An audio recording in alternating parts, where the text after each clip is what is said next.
తెలుగు ప్రశ్నలు నమస్తే. పరిచయం అక్కర్లేని పేరు హేమ గారు. హేమ గారు మన స్టూడియోలో ఉన్నారు. హేమ గారితో మాట్లాడదాం. నమస్తే అండి. నమస్తే. ఎలా ఉన్నారు? నేను బాగున్నాను. అమ్ముల్ బేబీ లాగా అలాగే ఉన్నాను. అమ్ముల్ బేబీ లాగా అలాగే అంటే మేము ఒకసారి గతంలోకి వెళ్ళాల్సి వస్తుంది. మళ్ళీ ఎప్పుడు ఎక్కడ ఏంటి అనేది. ఎప్పుడు ఇలాగే అమ్ముల్ బేబీ లాగా చక్కగా బొగ్గలు వేసుకుని అలాగే ఉన్నాను. ఇంకా అలాగే ఉంటాను ఇంకో 10 ఏళ్ళు. ఓకే. ఎట్లా టాపిక్ క్వశ్చన్ కాబట్టి ఏంటి ఆ సీక్రెట్? జనాలు కూడా చెప్తే ఫాలో అవుతారు కదా. సీక్రెట్ ఏముండదు. ఏది ఉంటే అది కొండ పలగొట్టినట్టు మాట్లాడేటే. మనసులో ఏముండదు. ఏది వచ్చేస్తుంది భయం. దాచేసుకుంటేనా? అర్రే ఓకే. దాదాపు ఎప్పటి నుంచి 1 year 1.5 year పండగ సందర్భంగా కుదిరింది మనకి. అవును అవును. దసరా. ఎస్. ఏంటి ఎలా నడుస్తుంది? లాస్ట్ టైం ఒకసారి విన్నాను అమ్మగారి గురించి మాట్లాడారు. ఎలా ఉన్నారు? ఊరు ఎలా ఉంది? అమ్మ ఇప్పుడు బాగున్నారు. అయితే ఇంజెక్షన్స్ వేసుకుని తినడం మానేశారు ఆ టెన్షన్స్ లో అన్నమాట.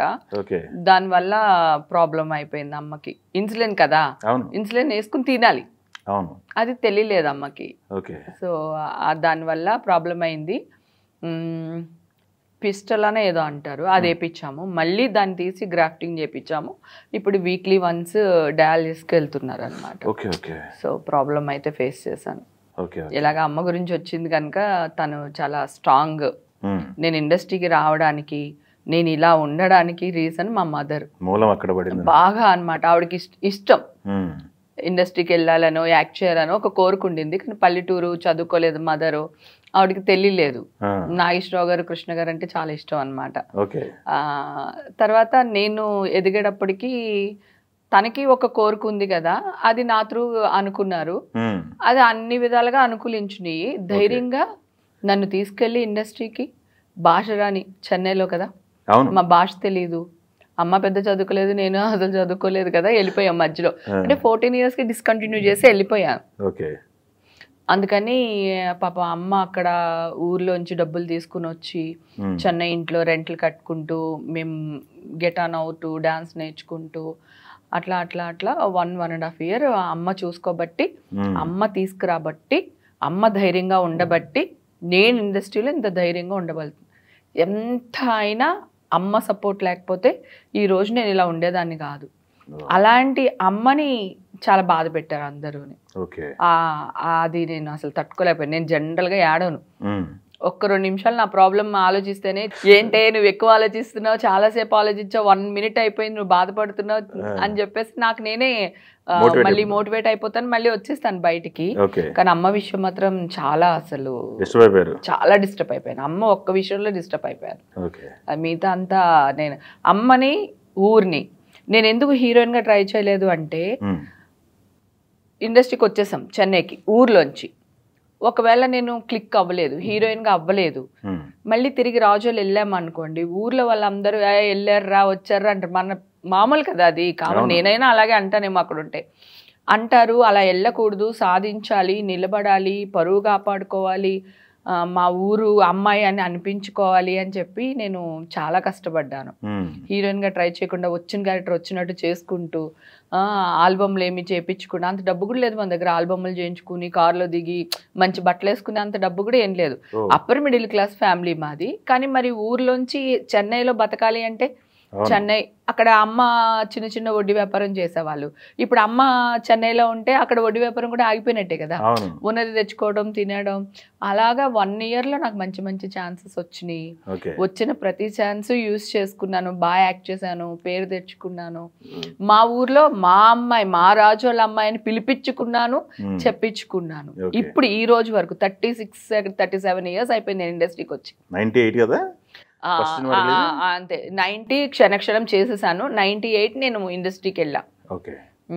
సో అక్కడి నుంచి కొనసాగుతూ వచ్చింది మన జర్నీ. ఎక్కడా కూడా డౌన్ఫాల్ చూడలేదు. చాలా మంచి పేరు తెచ్చుకున్నాను. పరువు కోసమే ప్రాకులాడాను. సో అది అమ్మ మాత్రం ఎన్ని జన్మలు ఎత్తినా మా అమ్మ రుణం నేను తీర్చుకోలేను. ఆవిడ చేసిన మేలు మర్చిపోలేను. ఎందుకంటే ఆవిడ చిన్న వయసే కదా, నేను చిన్నదానంటే ఆవిడ యుక్త వయసులో పాపం నా కోసం త్యాగం చేసేసి, నాన్నతో గొడవపడో లేకపోతే బతిమాలుకునో వచ్చి చేసి నాన్నకి 50-50 అన్నమాట. వెళ్తే ఏమవుతాము, మళ్ళీ ఏదో ఒక ఎందుకు అవసరమా ఇండస్ట్రీ, అప్పట్లో ఇండస్ట్రీకి ఉన్న పేరు వేరే ఉంటుంది కదా, మళ్ళీ ఊరికి వచ్చేస్తే తలెత్తుకోగలమా అట్లా ఉండింది. నేను మా ఫ్యామిలీని మొత్తాన్ని తలెత్తుకునేలా చేశాను నేను ఈ రోజు వరకు. 36 years అయిపోయింది ఇండస్ట్రీకి. ప్లస్ అందరూ హేమక్క అని ఊరికినే పిలవట్లేదు కదా. ఎంత తెచ్చుకుంటే ఎంత కష్టపడి ఉంటాను ఈ పేరు తెచ్చుకోవడానికి, పరువు కాపాడుకోవడానికి కదా. ఎంత కష్టపడి ఉంటే, ఎన్ని రోజులు నిద్రపోయి ఉండను, ఎన్ని రోజులు అన్నం తినకుండా ఉండుంటాను నా ఫ్యామిలీని కాపాడుకోవడానికి, నన్ను నేను కాపాడుకోవడానికి. ఒక ఇండస్ట్రీలో ఉండి ఒక సముద్రంలో ఒక చేప పిల్లలాగా వచ్చి ఈ ఇంత పేరు తెచ్చుకున్నాను. అందరికి మా అమ్మాయి, నా కూతురు, మా అక్క, మా చెల్లి అని అనిపించుకున్నానంటే ఇది రాత్రికి రాత్రి వచ్చింది కాదు. నా కష్టం దీని వెనకాల చాలా ఉంది. మా మదర్ కష్టం కూడా చాలా ఉంది. జనరల్ గా నేను అదే చెప్పాలనుకున్నాను. నేను ఎప్పుడో 15 years క్రితం ఒక ఇంటర్వ్యూలో చెప్పాను, 200 above పిక్చర్స్ అయిపోయి ఉంటాయండి అని చెప్పాను. ఇప్పటికి కూడా అదే చేస్తున్నారు. నియర్లీ చాలా 100 సినిమాలు అయిపోయినాయి. నేను ఎక్కువ చేసింది సెకండ్ ఇంటర్వ్యూలోనే ఎక్కువ చేశాను సినిమాలు. సో వాళ్ళది ఇంకా ఇంటర్నెట్ లో అదే పెట్టారు, ఏంటి వికీపీడియా వాళ్ళది. అది ఇందాక నేను మొదలు పెడుతూ అయ్యో ఎందుకన్నానంటే నా పాస్పోర్టు, నా ఆధార్ కార్డు అవన్నీ తీసుకొచ్చి చూపిద్దాం అనుకున్నా. మా హస్బెండ్ డేట్ ఆఫ్ బర్త్ 67 అయింది యాక్చువల్గా. నాది 72 డేట్ ఆఫ్ బర్త్. ఓకే, వాళ్ళు నా హస్బెండ్ డేట్ ఆఫ్ బర్త్ నాకు వేసేసారు. ఎవరైనా ఆడవాళ్ళు 4-5 సంవత్సరాలు నొక్కేద్దాం అనుకుంటారు. మహాన్ బావ చాలా ఇంటర్వ్యూలో చెప్తున్నాను, కొంచెం మార్చండి. Date of birth me husband? మా హస్బెండ్ ది. అదే దాని ప్రకారం మీ ఏజ్ 58 సంవత్సరాలు అంటున్నారు అందరూ ఇప్పుడు. 58, 60, 70 ఎంతైనా వేసేసుకుంటారు. ఎవరైనా ఆడవాళ్ళు 4-5 సంవత్సరాలు నొక్కేలు అనుకుంటారు, కానీ ఎక్కువ ఎవడేసుకుంటారు చెప్పండి. అసలు అంటే మీరు చెప్పిన ఆ దాంట్లో అన్ని జెన్యూన్ విషయాలు ఉంటాయి కదా. వాళ్ళు వేస్తే నిజం అని నమ్మి నేను ఇంటర్వ్యూకి వస్తే కూడా చాలా మంది కొత్త అమ్మాయిలు అయితే దాన్ని ఫాలో అవుతారు. అక్క మీరు ఇది చేశారంట, అది చేశారంట అని. వాళ్ళు కూడా నా మీద అన్యాయమే చేశారు. నేను, సంతోషం, సురేష్ మేము అందరం చాలా ట్రై చేసాం. వాళ్ళకి మెయిల్స్ పెట్టాము, నా పాస్పోర్ట్ పంపించాను, ఆధార్ కార్డు పంపించాము. అప్పుడు మార్చడం జరుగుతుంది, మళ్ళీ వాళ్ళు సేమ్ మళ్ళీ అదే వేసేస్తారు. అది ఎంత అన్యాయం ఆలోచించండి. అది ఆడపిల్లని నేను అయినా నేను 60-70 ఉంటే ఇలా ఎందుకుంటాను కదా. ఏజ్ పెరిగే కొద్దీ కొంచెమైనా మనం డల్ అవుతూనే ఉంటాం కదా. 70 ఏళ్ళకు కూడా ఇప్పుడు మన పెద్దవాళ్ళు ఉన్నారు, మెట్లు ఎక్కుతున్నప్పుడు దిగుతున్నప్పుడు స్టేజ్ల మీద తెలియట్లేదా వాళ్ళ ఏజ్ గానీ, అది తెలుస్తుంది కదా. అది చాలా బాధాకరం నాకు. ఇప్పుడు ఈ టాపిక్ తీశారు కాబట్టి ఆడియన్స్ అంతా డౌట్ ఉంటుంది, అసలు ఎంత డౌట్ ఉంటుంది. 72 నా డేట్ ఆఫ్ బర్త్ 72. నేను పుట్టింది 72లో. ఓకే, పోనీ ఆ విధంగా చూసుకుంటే ఇప్పుడు 50 52 ఏదో ఉంటుంది. దాంట్లో నేను 48 చెప్పాలనుకుంటాను బేసిక్ గా. మేము నొక్కేస్తాం కదా, కానీ వీళ్ళది అంత ఏజ్, అంత ఎలాగ అబద్ధాలు ఆడేయడం ఏంటి ఒక మీడియా వాళ్ళు. అది అమ్మో, నాకు ఆ మీడియా అంటేనే తలుచుకుంటేనే అసలు ఆది పరాశక్తి ఆవాహయామి అన్నట్టు ఉంటుంది. మీడియా మిమ్మల్ని అలా చేసిందా, మీరు మీడియా వాళ్ళు అలా అయిపోయారా ఏంటి అనేది? నేనే మీడియా వల్ల అలా అయిపోయాను. డేట్ ఆఫ్ బర్త్ మార్చేసేసారు, అదొక అన్యాయమా? ఇంకొకటి, నేను ఎప్పుడో ఇంటర్వ్యూ ఇచ్చినప్పుడు చెప్పాను 200 movies అబోవ్ యాక్ట్ చేశాను అని. ఇప్పటికే అదే కొనసాగిస్తున్నారు, అది చేంజ్ చేయట్లేదు. అది ఎంతవరకు కరెక్ట్ చెప్పండి? అదైతే చేంజ్ ఉందిలేండి, నెంబర్ ఆఫ్ మూవీస్ అయితే చేంజ్ ఉంది. 509 ఏమో చేసినట్టున్నారు. సో అది వాళ్ళు మార్చట్లేదు. ఓకే, అక్కడ మీకు అన్యాయం జరిగింది అయితే. అక్కడ ఫస్టే అన్యాయం జరిగిపోయింది. వికీపీడియా వాళ్ళకి నమస్కారం అండి. నా పేరు హేమ, మీకు తెలుసు. నా ఏజ్ మీరు వేసిన ఏజ్ కాదండి, అది మా హస్బెండ్ డేట్ ఆఫ్ బర్త్ వేసేసారు 67 అని. నేను 72 అండి. నేను ఇప్పుడు నా ఈ ఇంటర్వ్యూలో నా ఆధార్ కార్డు కుదిరితే పాస్పోర్టు, డ్రైవింగ్ లైసెన్స్ అన్నీ కూడా పెడతానండి. ఒకటే డేట్ ఆఫ్ బర్త్ ఉంది. ప్లీజ్ దయచేసి ఆ ఏజ్ మార్చాలని కోరుకుంటున్నాను. తర్వాత మూవీస్ది కూడా మార్చారని వేణు చెప్పాడు, చాలా సంతోషంగా ఉందండి. Thank you so much. Please నా ఏజ్ని మార్చాలని కోరుకుంటున్నాను. వికీపీడియా వాళ్ళకి థ్యాంక్ యూ సో మచ్ అండి. మేబీ మన ఇంటర్వ్యూ కొంచెం వెళ్తే గనక జనాల్లోకి వాళ్ళ దాకా వెళ్తే మారుస్తారేమో చూద్దాం. అయితే మీరు ఇందాక మాట్లాడుతూ అమ్మగారికి కృష్ణ గారు నాగేశ్వర గారు అంటే ఇష్టం బాగా అని చెప్పారు. ఇక్కడికి వచ్చిన తర్వాత చూపించారా అందరికి పరిచయం? కృష్ణ గారిని చూపించాను, నాగేశ్వరరావు గారిని కలవడం కుదరలేదు, ఎందుకనో అవ్వలేదు. హైదరాబాద్ వచ్చిన తర్వాత అమ్మ మ్యారేజ్ చేసేసుకున్నాను కొంచెం తొందరగా, అందుకని అమ్మ వాళ్ళు రాజోలు వెళ్ళిపోయారు. సో నాగేశ్వరరావు గారితో సినిమాలు చేశాను కానీ అమ్మ కలవడం కుదరలేదు. కృష్ణ గారిని కల్పించాను, కృష్ణ గారిని కల్పించాను. కృష్ణ గారు బావగారు అంటది మా అమ్మగారు, అంత ఇష్టం మా మదర్ కి కృష్ణ గారు అంటే అంత ఇష్టం. అలా చిరంజీవి గారి ఫ్యాన్స్, పవన్ కళ్యాణ్ ఫ్యాన్స్. రాజోల్లో ఎలక్షన్ లో మా అమ్మ బాగా ప్రచారం చేశారు. ఓపిక లేకపోయినా సరే అమ్మ దేనికేస్తున్నారు చూసుకోండి అని చెప్పి మేడ పైన కూర్చుని వెళ్ళే వాళ్ళకి వచ్చే వాళ్ళకి బాగా ప్రచారం చేశారు. రాజోల్లో కంపల్సరీ జనసేనే వచ్చింది. లాస్ట్ టైం కూడా సింగిల్ సీట్ మాదే, ఇప్పుడు కూడా రాజోళ్ళు ఆయనే, పవన్ కళ్యాణ్ గారు.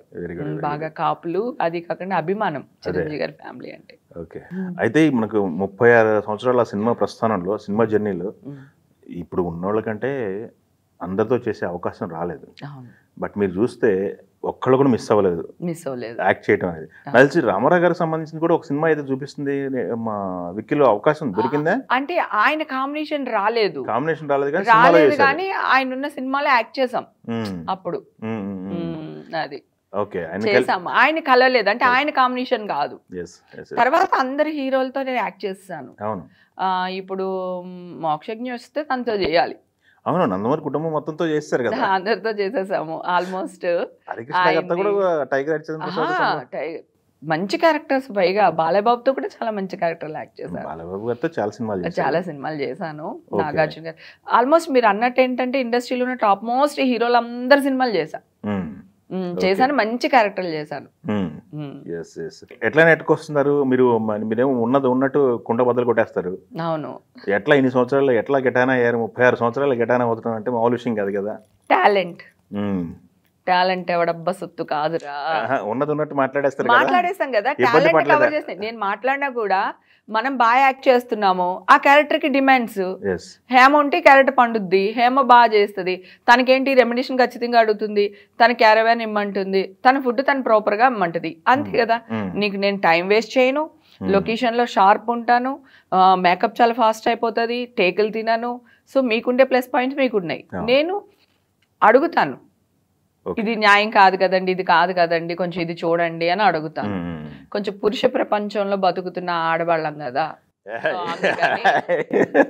ఇప్పుడు రివర్స్ అవుతుంది, కానీ మేమున్నాడప్పుడు పురుష ప్రపంచమేగా. డామినేషన్ ఎక్కువ ఉండేది అప్పుడు, ఇప్పుడు కూడా డామినేషనే.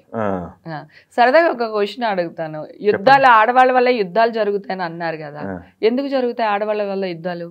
చెప్పండి, మీరు చెప్పండి, మీ ఒపీనియన్ అంటే చెప్పండి. అంటే నా ఒపీనియన్ కాదు, జనరల్ గా ఆడవాళ్ళ ఒక ఆడదాని వల్ల రాజ్యాలే కూలిపోయినాయి అంటారు.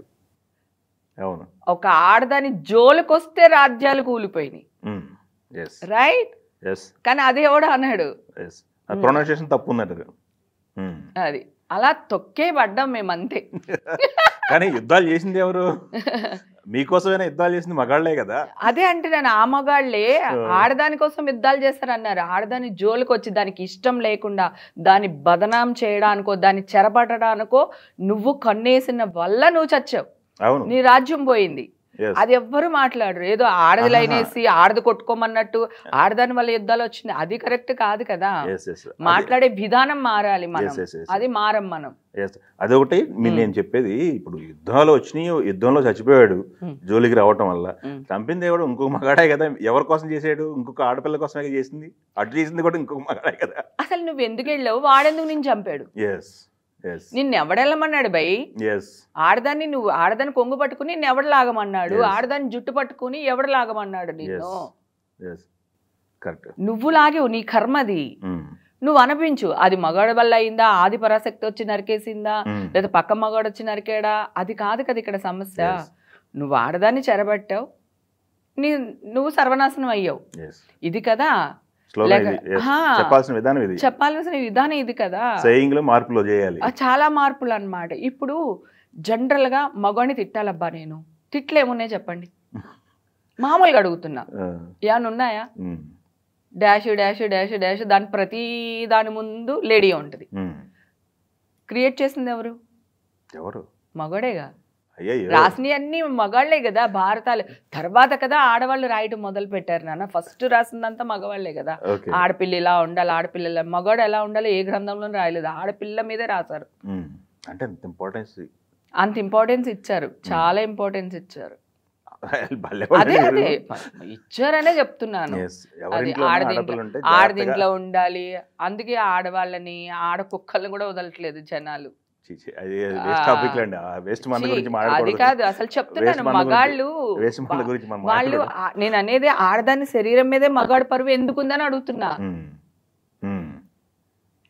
కదా. ఎందుకు రాసిన, ఎందుకు ఇప్పుడు నా పరువు పోతుంది అంటాడు అన్న, లేదా వాళ్ళ నాన్న నా పరువు పోతుంది నీ వల్ల అంటారు. ఎలా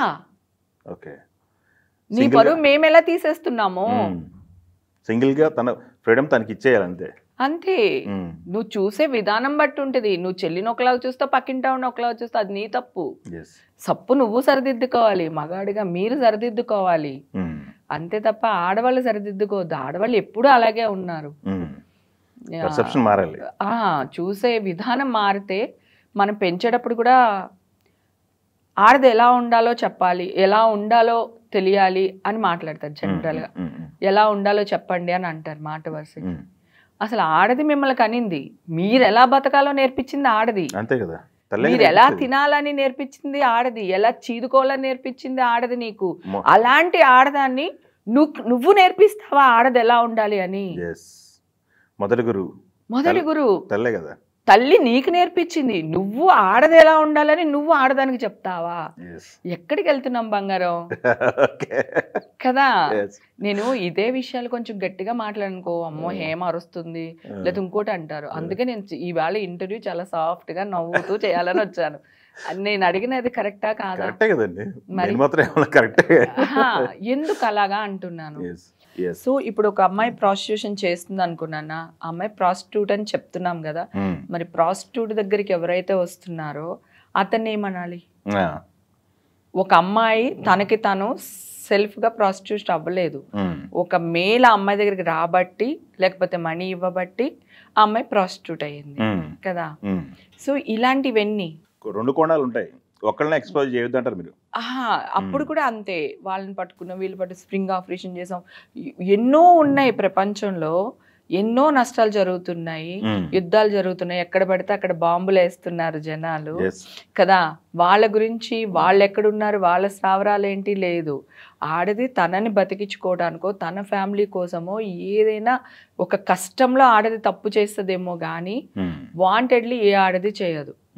ఓకే, ఈ వృత్తి గురించి మాట్లాడితే సో అప్పుడు వాళ్ళని తిట్టడానికి ఏమీ లేదు. ఇప్పుడు నాకు కోపం వచ్చింది, మీడియా వాళ్ళందరినీ తిట్టాలి, ఏం తిడతాను మళ్ళీ ఎగైన్ ఆడవాళ్ళనే యూజ్ చేయాల్సి వస్తుంది కదా.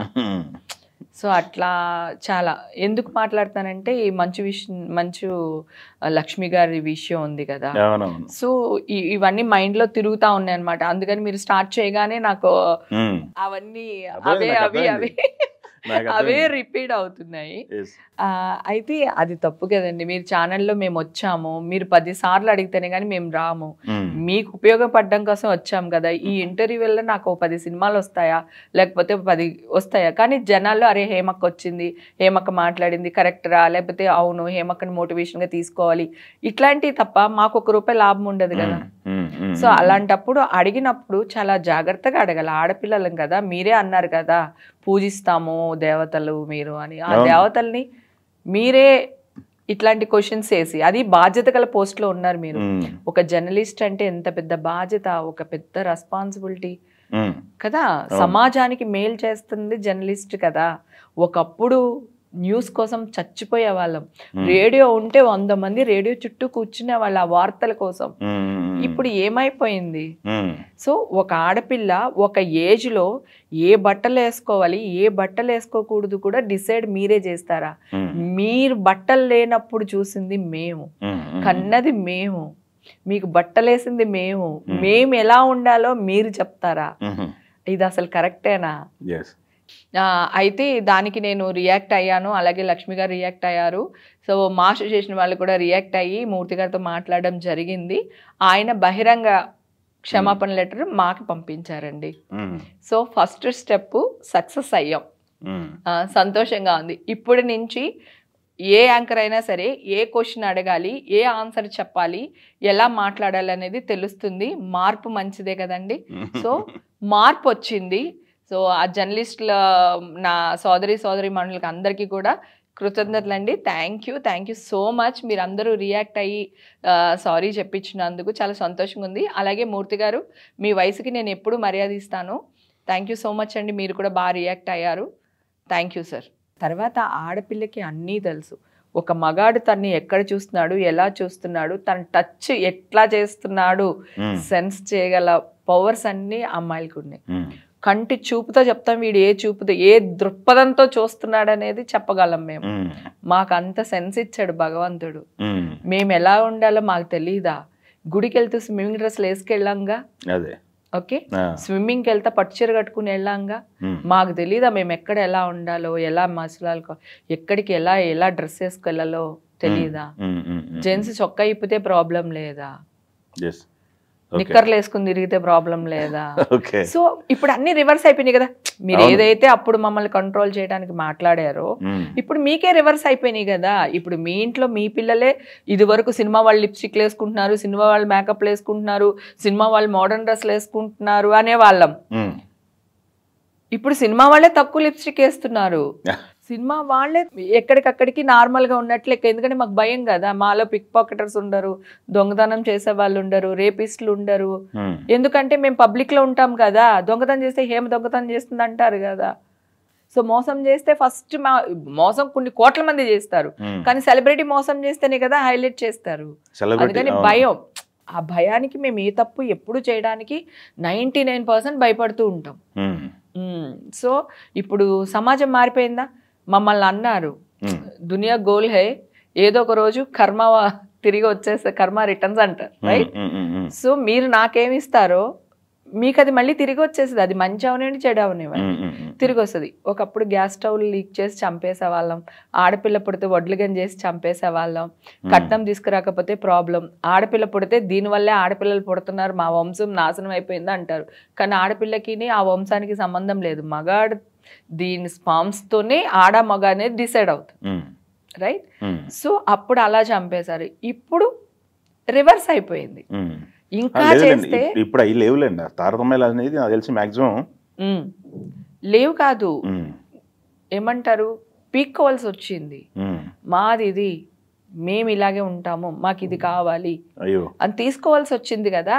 మార్పు రాలేదు, లాగేసుకున్నాం అంటారు మీరు. లాక్కోవాల్సి వచ్చింది అంటున్నాను, లాగేసుకున్నాం అంటే లాక్కోవాల్సి వచ్చింది అంటున్నా. 50% ఇవ్వడానికి ఎంత యుద్ధం చేయాల్సి వచ్చింది? ఇంకా 50% ఇవ్వలేదు కూడా, ఇంకా 38 మరి ఏదో సంథింగ్ అప్పుడు ఎప్పుడో విన్నాను నేను, ఆ దాంట్లోనే ఉన్నాం పర్సంటేజ్. ఇంకా 50-50 రాలేదు, ఇంకా మీరే డామినేషన్ లో ఉన్నారు. ఎందుకు మీరు దాని ఏమంటారు మా సగంలో ఆపేశారు? పొలిటికల్ జర్నీ స్టార్ట్ చేశారు కదా, ఈ బాగుండేది. స్టార్ట్ చేశాను, తర్వాత లైఫ్లో ఒకరోజు కూర్చున్నప్పుడు అనిపించింది, నా లైఫ్లో ఏముంది, షూటింగ్స్, కిచెన్, వంట రూము షూటింగ్ అంటే నా ఊహ తెలిసినప్పటి నుంచి. ఫస్ట్ అమ్మ కష్టపడింది, తను పోషించింది, మగోళ్ళలాగా నన్ను నిలబెట్టింది. తర్వాత మళ్ళీ నా ఫ్యామిలీని నేను చూసుకోవాల్సి వచ్చింది. కొన్ని రోజులు చూసుకునేసరికి నేను ఒక అబ్బాయిని ప్రేమించడం, పెళ్లి చేసేసుకోవడం అయిపోయింది. తర్వాత తను బాగానే చూసుకునే వాళ్ళు, చేసేవాళ్ళు. తర్వాత ఒక పాయింట్ ఆఫ్ టైంలో నేను మానేశాను, మళ్ళీ ఇండస్ట్రీకి వచ్చాను. మళ్ళీ ఇంకా సెకండ్ ఎంట్రీ, ఇంకా అసలు ఒక్కరోజు నిద్ర ఉండేది కాదు, అసలు పరిగెడుతూనే ఉన్నాను అనమాట. సో అంత బిజీ అయిపోయాను, ఎంటర్టైన్మెంట్ లేదు, ఏం లేదు నా లైఫ్లో. అసలు సినిమాకి వెళ్దాం అంటే మా ఆయన రాడు, బయటికి వెళ్దాం అంటే మా ఆయన రాడు, ఫంక్షన్కి వెళ్దాం అంటే మా ఆయన రాడు, ఒక ఇంటర్వ్యూకి వెళ్దామంటే మా ఆయన రాడు. ఎందుకో తనకు నచ్చదు, ఫస్ట్ నుంచి నచ్చదు ఆయనకి. ఎప్పుడు అట్లానే రిజర్వ్డ్గా ఉండేవాడు, అలాగే అయిపోయింది. నేను ఇంట్లో పొద్దున్న లెగిసి 6 గంటలకి మా ఆయనకి టీ పెట్టి, టిఫిన్లు పెట్టి, చట్నీలు చేసి, వంట చేసి, కూరలు చేసి షూటింగ్కి వెళ్ళేదాన్ని. మళ్ళీ షూటింగ్లో కష్టపడి డైలాగులు చెప్పుకుని ఎండలో కష్టపడి చెప్పులు లేకుండా వర్షంలో, మీకు తెలుసు కదా షూటింగ్ అంటే అది ఇది అని ఏమి ఉండదు.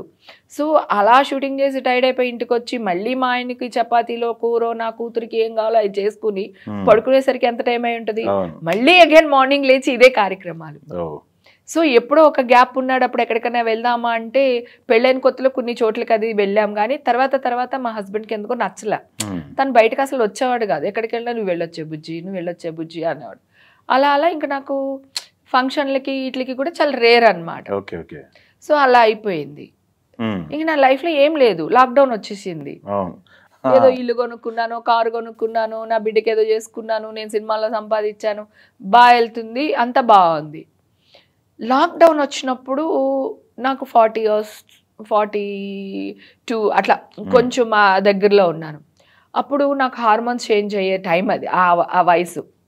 నేను మా హస్బెండ్కి కూడా కూర్చోబెట్టి చెప్పా, బావా నాకేంటో డిప్రెషన్కి వెళ్తున్నాను, నాకేదో తెలియట్లేదు, మీరు నవ్వుతూ ఉండండి, నన్ను నవ్వుతూ ఉంచండి, ఈషా నువ్వు కూడా నన్ను జాగ్రత్తగా చూసుకోండి, నాకు నచ్చినట్టు నాకు ఏదైనా కావాలంటే ఒక బెలూనో ఒక జిలేబియో నేను తినేదా, నాకు చాలా మినిమం మెయింటెనెన్స్ నాది, చాలా మినిమం మెయింటెనెన్స్. నాకు అన్ని ఒక జిలేబీ కొనిచ్చి ఒక బెలూనో గులాబీ పువ్వు కొనిస్తే కూడా నేను చాలా హ్యాపీగా ఫీల్ అవుతా, అబ్బా నా కోసం ఇది చేశారు అని. నేను ఎప్పుడు మా ఆయన్ని నాకు వడ్లానం కొని, నక్లెస్ కొని, ఉంగరాలు కొని అని ఈ రోజు వరకు అడగలా, ఇప్పుడు కూడా అడగలా నేను. తనకి తెలియదు కొనివ్వడం. తనకి డబ్బు వచ్చింది అనుకోండి, 1,00,000 వచ్చినా నాకే ఇస్తాడు, 1000 వచ్చినా నేనే మెయింటైన్ చేయాలి, మొత్తం మీరే చూసుకుంటారు, ఇది చేసేయాలి అంతే. తనకు వచ్చినప్పుడు రానప్పుడు కూడా నేనే అడ్జస్ట్ చేసుకోవాలి, నేనే చేసుకోవాలి, అట్లా అయిపోయింది. తర్వాత తనకి చెప్పినా కూడా తనకు అర్థం కాలేదు. తను బేసిక్గా ఏంటంటే మరి తన మెంటాలిటీ కదా, అతని మైండ్లో ఏముంటుందో మనకు తెలియదు కదా, చూడలేదు. అప్పుడు నేను బిగ్ బాస్కి వెళ్ళిపోయాను, ఇరిటేషన్ వచ్చేసింది నాకు, చాలా కోపం, బాధ, ఎవరికి చెప్పుకోలేదు తెలియదు. అంటే నన్ను ఎవరు, మా హస్బెండ్ ఏదో టార్చర్ చేస్తున్నారు, మా అమ్మలు టార్చర్ లేదు, నాకు హార్మోన్ ఇన్బ్యాలెన్స్ వల్ల నేను మెంటల్గా డిస్టర్బ్ అవుతున్నా. సో నాకు 1 fine day నాకు చిరాకు వచ్చింది. అప్పుడు బిగ్ బాస్ హౌస్ ఆఫర్ వచ్చింది. ఆఫర్ వస్తే సరే నేను వెళ్ళిపోతాను, అక్కడ ఫోన్ ఉండదు, ఏముండదు, ఎక్కడికన్నా వెళ్తే ఎక్కడికి వెళ్ళావు, ఎప్పుడు వస్తావు, ఏంటి, వండలేదు, పెట్టలేదు, అమ్మాయి పని చేయలేదు, ఇది చేయలేదు, ఇవన్నీ టార్చర్ అనమాట. షూటింగ్లో ఉన్నప్పుడు ఇదే టార్చర్. అంటే అతను పాపం కన్వే చేయడానికి ట్రై చేస్తున్నాడు, ఇక నా హస్బెండ్ బ్యాడ్ అని చెప్పట్లేదు, కానీ నేను టైర్డ్ అయిపోయాను, నేను ఫెడప్ అయిపోయాను అంటున్నా. నా థింకింగ్ వేరేలాగుంది, నా ఆలోచనలు వేరేగా ఉన్నాయి. ఏంటి ఎప్పుడు ఇదేనా నా లైఫ్, ఇంతేనా ఈ కిచెన్, ఇదేనా నా లైఫ్, అది ఇదేనా అనిపించింది. కానీ ఎక్కడికి వెళ్ళాలో తెలియదు, ఎలా వెళ్ళాలో తెలియదు, నాకు ఫ్రెండ్స్ కూడా లేరు. షూటింగ్ వెళ్తే షూటింగ్ అంతే, ఇంటికి ఎవరు రారు, తనకి ఇష్టం ఉండదు. మా హస్బెండ్కి ఇంటికి 10 మంది రావడం, 10 మంది వెళ్ళడం తనకి నచ్చదు. అందుకని 90% ఏదో చుట్టుపక్కల వాళ్ళు తప్ప పెద్ద ఇంటికి ఫ్రెండ్స్ వచ్చేది కానీ నేను ఫ్రెండ్స్ ఇంటికి వెళ్ళేది కానీ లేదు. అప్పుడు బిగ్ బాస్ హౌస్ వస్తే సరే ముందు అసలు ఈ ఫోన్లో ఉండవు, ఏముండవు, ముందు వెళ్ళిపోతామని చెప్పేసి వెళ్ళిపోయాను బిగ్ బాస్ హౌస్కి వెళ్ళిపోయాను. నేనున్న 4 రోజులు శుభ్రంగా వండి పెట్టాను, అందరు కడుపు నిండా తిన్నారు. 1 week లో మళ్ళీ బయటకు వచ్చేసాను బిగ్ బాస్ నుంచి. ఎందుకు త్వరగా బయటకు వచ్చారు? అంటే నాగార్జున గారు ఉండడం వల్లేమో అని నేను అనుకుంటే, ఎందుకంటే ఆయనకి నేను ఎదురు చెప్పలేను. నాకు చాలా ఇష్టమైన ఒక పర్సన్ అంటే నాగార్జున గారు. నా కూతురు మెచ్యూర్ ఫంక్షన్కి అమల గారు, నాగార్జున గారు వచ్చి 1.5 hour ఉండి వెళ్ళారు. ఆ 1.5 hourలో కూడా నేను వెళ్ళిపోండి అని బతిమాలి పంపించేసాను ఆయన్ని. పాపం ఇంకా ఉండారు అనుకున్నారు, ఎందుకంటే అప్పటికే వాళ్ళందరూ ఫోటోలని అదని ఆయన ఇబ్బంది పెట్టేస్తున్నారు. అది నాకు నచ్చక, బాబు ఇంకా థ్యాంక్స్ బాబు, సరే ఇంక బయలుదేరండి అని చెప్పి నేను పంపించేసాను అనమాట యాక్చువల్గా. సో ఆయన అంటే నాకు అంత ఇష్టం. ఆయన ఏమన్నారంటే, ఒక కుర్రాడు వంట గురించి డిస్కషన్ వచ్చింది రాహుల్కి, నాకు, ఇంకొక అబ్బాయికి. అయితే వీకెండ్లో నాగార్జున గారు వచ్చినప్పుడు అందరితో డిస్కషన్ చేసి నువ్వు పెట్టాలి కదా హేమ, నువ్వు ఒక్కదాన్ని ఎలా తీసుకుంటావు, this is Bigg Boss house, not your house అని అన్నాడు. ఓకే, ఆ అబ్బాయికి నువ్వు ఎందుకు ఆ అబ్బాయిని అడగనన్నావు, ఆ అబ్బాయికి హోటల్ ఉంది, చాలా పెద్ద హోటల్ ఉంది, అది ఇదని ఏదో మాట్లాడారు. ఆ అబ్బాయికి హోటలే ఉంది. నేను 14-12 నాకు తెలిసి 13-14 years నుంచి వంట చేస్తున్నాను నేను. ఎవరికి ఎంత పెట్టాలి తెలుసు నాకు. నేను సీనియర్, అప్పటికే ఇండస్ట్రీలో బోల్డ్ మందికి ఫుడ్ పెట్టున్నాను నేను, ఇంక్లూడింగ్ సార్తో సహా, నాగార్జున గారితో సహా. ఓకే, నాకు తెలుసు ఎంత క్వాంటిటీ, ఎంత బియ్యం ఉన్నాయి, ఎంత చేయాలి, ఎంత మందికి వస్తుంది అని నాకు తెలుసు. నేను అడగాలనుకున్నా, బాబు ఆ అబ్బాయికి హోటలే ఉంది, నేను ఇల్లు మెయింటైన్ చేస్తున్నాను, ఇంతమంది షూటింగ్లో ఉంటే ఇంతమందికి ఎంత వంట చేయాలి, నా ఫ్యామిలీకి ఎంత వంట చేయాలి, ఎలా సేవ్ చేయాలి, ఎక్కడ తగ్గించాలి, ఎక్కడ పెంచాలి అనేది నాకంటే ఎక్కువ ఈ పిల్లోడికి తెలియదు. నా వయసులో సగం కూడా లేడు ఈ అబ్బాయి. సో నేను నాకు వంట చేత కాదు, నాకు మెయింటెనెన్స్ రాదు, నాకు ఇల్లు లేదు, అంటే ఫ్యామిలీని మెయింటైన్ చేయడం రాదు, చాలా లైట్ క్యారెక్టర్ అనుకో, మీరన్నా నాకేం ప్రాబ్లం లేదు, రైట్? సో అలా అనేసరికి నాకు అది చెప్పాలని ఉంది మనసులో, బాబు నేను చాలా సీనియర్, నాకు తెలుసు ఎవరికి ఎంత వంట చేయాలి, ఎంత పెట్టాలో నాకు తెలుసు అని చెప్పాలని ఉంది. కానీ నాకు ఆయన ఎదిరించడం ఇష్టం లేదు, నేను మాట్లాడలేదు అసలు, ఇంకా అలా సైలెంట్ అయిపోయాను. తర్వాత మళ్ళీ బిగ్ బాస్ హౌస్లోకి ఒక రోజు పంపించారు. పంపించినప్పుడు రాహుల్ వెంటనే వచ్చి అక్క అని కాళ్ళకి దండం పెట్టి, ఎందుకంటే తన వల్లే నేను బయటకు వచ్చేసాను, తన కాళ్ళకి దండం పెట్టి, ఇప్పటికీ ఉంటాయి బిగ్ బాస్ అది ఎపిసోడ్స్ లో ఉంటుంది, కాళ్ళకి దండం పెట్టాడు దాన్ని. అక్క నువ్వు ఉన్న రోజు మేము కడుపు నిండా అన్నం తిన్నాము అక్క, నువ్వు వెళ్ళిన తర్వాత అసలు కడుపు నిండా అన్నమే తినలేదు అక్క అన్నాడు. అది అలా టెలికాస్ట్ కూడా అయింది. సో బిగ్ బాస్ హౌస్ కి వెళ్ళేసారు అప్పుడు, అది వెళ్ళొచ్చాను. చేంజ్ వచ్చిందా అసలు బిగ్ బాస్ హౌస్ నాకు ఎంత ఇచ్చిందో, అసలు ఫ్రెండ్స్ ని ఇచ్చింది. ఆశురెడ్డి, రాహుల్ చిప్లగంజ్ వాళ్ళందరూ ఎవరైతే గ్యాంగ్ ఉన్నారో అందరూ అన్నమాట. ఇంకా వాళ్ళందరూ బయటికి రాగానే ఇంకా మేమందరూ చిల్ అయ్యే వాళ్ళం, కలిసే వాళ్ళం, సరదాగా మాట్లాడుకునే వాళ్ళం, ఒకళ్ళొకళ్ళు కష్ట సుఖాలు పంచుకునే వాళ్ళం. అలాగా నాకు బిగ్ బాస్ ఆశు వీళ్ళందరూ పరిచయం అవడం వల్ల వాళ్ళతో నేను బయటకు వెళ్ళడం మొదలు పెట్టాను. స్టార్టింగ్ మా హస్బెండ్కి నచ్చేది కాదు, నువ్వు వెళ్ళిపోతున్నావు, రావట్లేదు, అది ఇది అంటే చెప్పేశాను, బావా ఆల్రెడీ నాకు డాష్ కిందకి 40 ఏళ్ళు దాటిని, ఇంకా నన్ను వదిలేసేయండి, నా లైఫ్ నా ఇష్టం, నేను ఎలా ఉండాలనుకుంటానో నేను అలా ఉంటాను. సో నేను ఎక్కడికైనా వెళ్ళినా నేను తినంగా వచ్చి ఇంటికి వచ్చి పడుకుంటాను, మీకు చెప్పే వెళ్తాను, నేను ఎక్కడున్నానో చెప్తాను, నా ఫోన్ 24/7 ఆన్లో ఉంటుంది అని చెప్పి వాళ్ళతో వెళ్ళిన తర్వాత గ్యాంగ్ మనుషులు మంచోళ్ళు అందరూ, చాలా పెద్ద గ్యాంగ్, అందరూ పరిచయం అయ్యారు. నేను మర్చిపోయాను, అన్ని మర్చిపోయాను, చాలా హ్యాపీగా ఉన్నాను. చిన్న చిన్న బిజినెస్లు స్టార్ట్ చేశాను అప్పుడు, ఈషా ఎంటర్టైన్మెంట్ అని, హనీ బీ ఎంటర్టైన్మెంట్స్ అని, ఈషా ఎంటర్టైన్మెంట్స్ అని అవి లాంచ్ చేసుకున్నాను. దాంట్లో ఈవెంట్స్ చేసేదాన్ని, ఈ బిగ్ బాస్ హౌస్ వాళ్ళని అందరినీ తీసుకెళ్లేదాన్ని, వాళ్ళకి యాడ్స్ చేపించే వాళ్ళం, షోస్ చేపించేదాన్ని, పెళ్లిళ్ళకి తీసుకెళ్లేదాన్ని. గీతా మాధురి, శ్రీకృష్ణ వీళ్ళందరూ నా బ్యానర్ పైన నేను ఈవెంట్స్ చేసి తీసుకెళ్తూ ఉండేదాన్ని. గుండె హనుమంతరావు గారు చనిపోయారు కదా, సో ఆయన బదులు నేను చాలా చేశాను ఈవెంట్స్. మన క్యారెక్టర్ ఆర్టిస్ట్ని తీసుకుని వెళ్తాను పెళ్లిళ్ళకి వాటికి గెస్ట్లుగా, వాళ్ళకి ఒక అమౌంట్ మాట్లాడి ఇప్పిస్తాను. ఢిల్లీ కూడా వెళ్ళి ఒక మ్యారేజ్ అటెండ్ చేసి వచ్చాం, గీతా మాధురి, శ్రీకృష్ణ వీళ్ళందరూ వచ్చారు. మొన్న సంక్రాంతిలో కూడా 3 చేశాను సత్య మాస్టర్తో, ఆశిరెడ్డి ఒక యాంకరు, శ్రీముఖి ఒక యాంకరు, డాన్స్ మాస్టరు, ఆయనకి ఇచ్చాను ఈవెంట్ మా దానిపైన. సో ఆ ఈవెంట్స్ చేసుకుంటా, అంటే ఇక్కడ ఈ గ్యాంగ్ ఉంది కదా, మరి నేను బతకాలి కదా, అప్పటికి నాకు షూటింగ్స్ మీద ఇంక ఇంట్రెస్ట్ లేదు. సో నేను ఇంక కష్టపడదలుచుకోలేదు. బేసిక్గా ఇంట్రెస్ట్ మీన్స్ నేను కష్టపడలేదు, ఎందుకు ఇన్ని సంవత్సరాలు కష్టపడ్డాను కదా, ఇప్పుడు నాకు ఇంకా కష్టపడ్డే ఇష్టం లేదు అని చెప్పేసి అలా అలా మంచి బాగా షిఫ్ట్ అయిపోయాను, బాగా ఎంజాయ్ చేస్తున్నాను, హ్యాపీగా తిరుగుతున్నాను. అటు టెంపుల్స్కి వెళ్తాను, గుళ్ళకి వెళ్తాను, వీళ్ళందరినీ గుళ్ళకి తీసుకెళ్తాను, అన్నీ అనమాట. ఇంకా ఒక్కటి కాదు, వాట్ నాట్, అంత సరదాగా చేంజ్ చేసేసాను. యూత్ అయిపోయాను, యంగ్ అయిపోయాను అనమాట. సో కొత్త హేమ బయటకు వచ్చింది అసలు ఈ బిగ్ బాస్ హౌస్ నుంచి వచ్చిన తర్వాత, కొత్త హేమ బయటకు వచ్చింది. సో బిగ్ బాస్ నుంచి బయటకు వచ్చిన వెళ్ళడం వల్ల వీళ్ళందరూ పరిచయం అయ్యారు. వీళ్ళందరూ పరిచయం అయ్యడం వల్ల హేమకే ఇంకొక హేమ పరిచయం అయ్యింది. మనకి ఇందాక ప్రస్తావన వచ్చింది, పొలిటికల్ గా స్టార్ట్ చేశారు, ఎందుకు మీరు దాన్ని సగంలో కట్ చేశారు? ఓకే ఓకే, ఈ ఆలోచనలు అక్కడ ఉపయోగపడతాయి కదా? కాదు, అది కరెక్టే, ఈ ఆలోచనలు అక్కడ ఉపయోగపడతాయి. అదే మళ్ళీ అగైన్ ఎలక్షన్స్ కి కానీ పొలిటికల్ గా ఉంటే మళ్ళీ ఇదంతా ఉండదు కదా, ఈ హ్యాపీనెస్ ఇదంతా ఉండదు. మళ్ళీ అదొక బాధ్యత, ఒక బాధ్యత, ఒక పౌరురాలుగా ఒక బాధ్యత. ఆ బాధ్యతని నిర్వర్తించాలి అంటే నేను చాలా ప్యూర్గా ఉండాలి, హార్ట్ఫుల్ గా వాళ్ళకి డెడికేట్ అవ్వాలి, రైట్?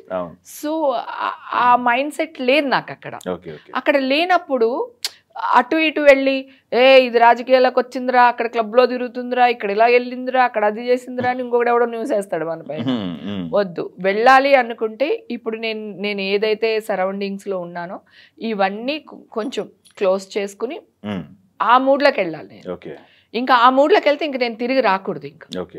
ఇంకా లైఫ్ లాంగ్ ఇంకా అంకితం రాజకీయాలకి. ప్లస్ ఆర్ మైనస్ థూ అనిపించుకో ఏదన్నా చెయ్యి, అంకితం అయిపోవాలి.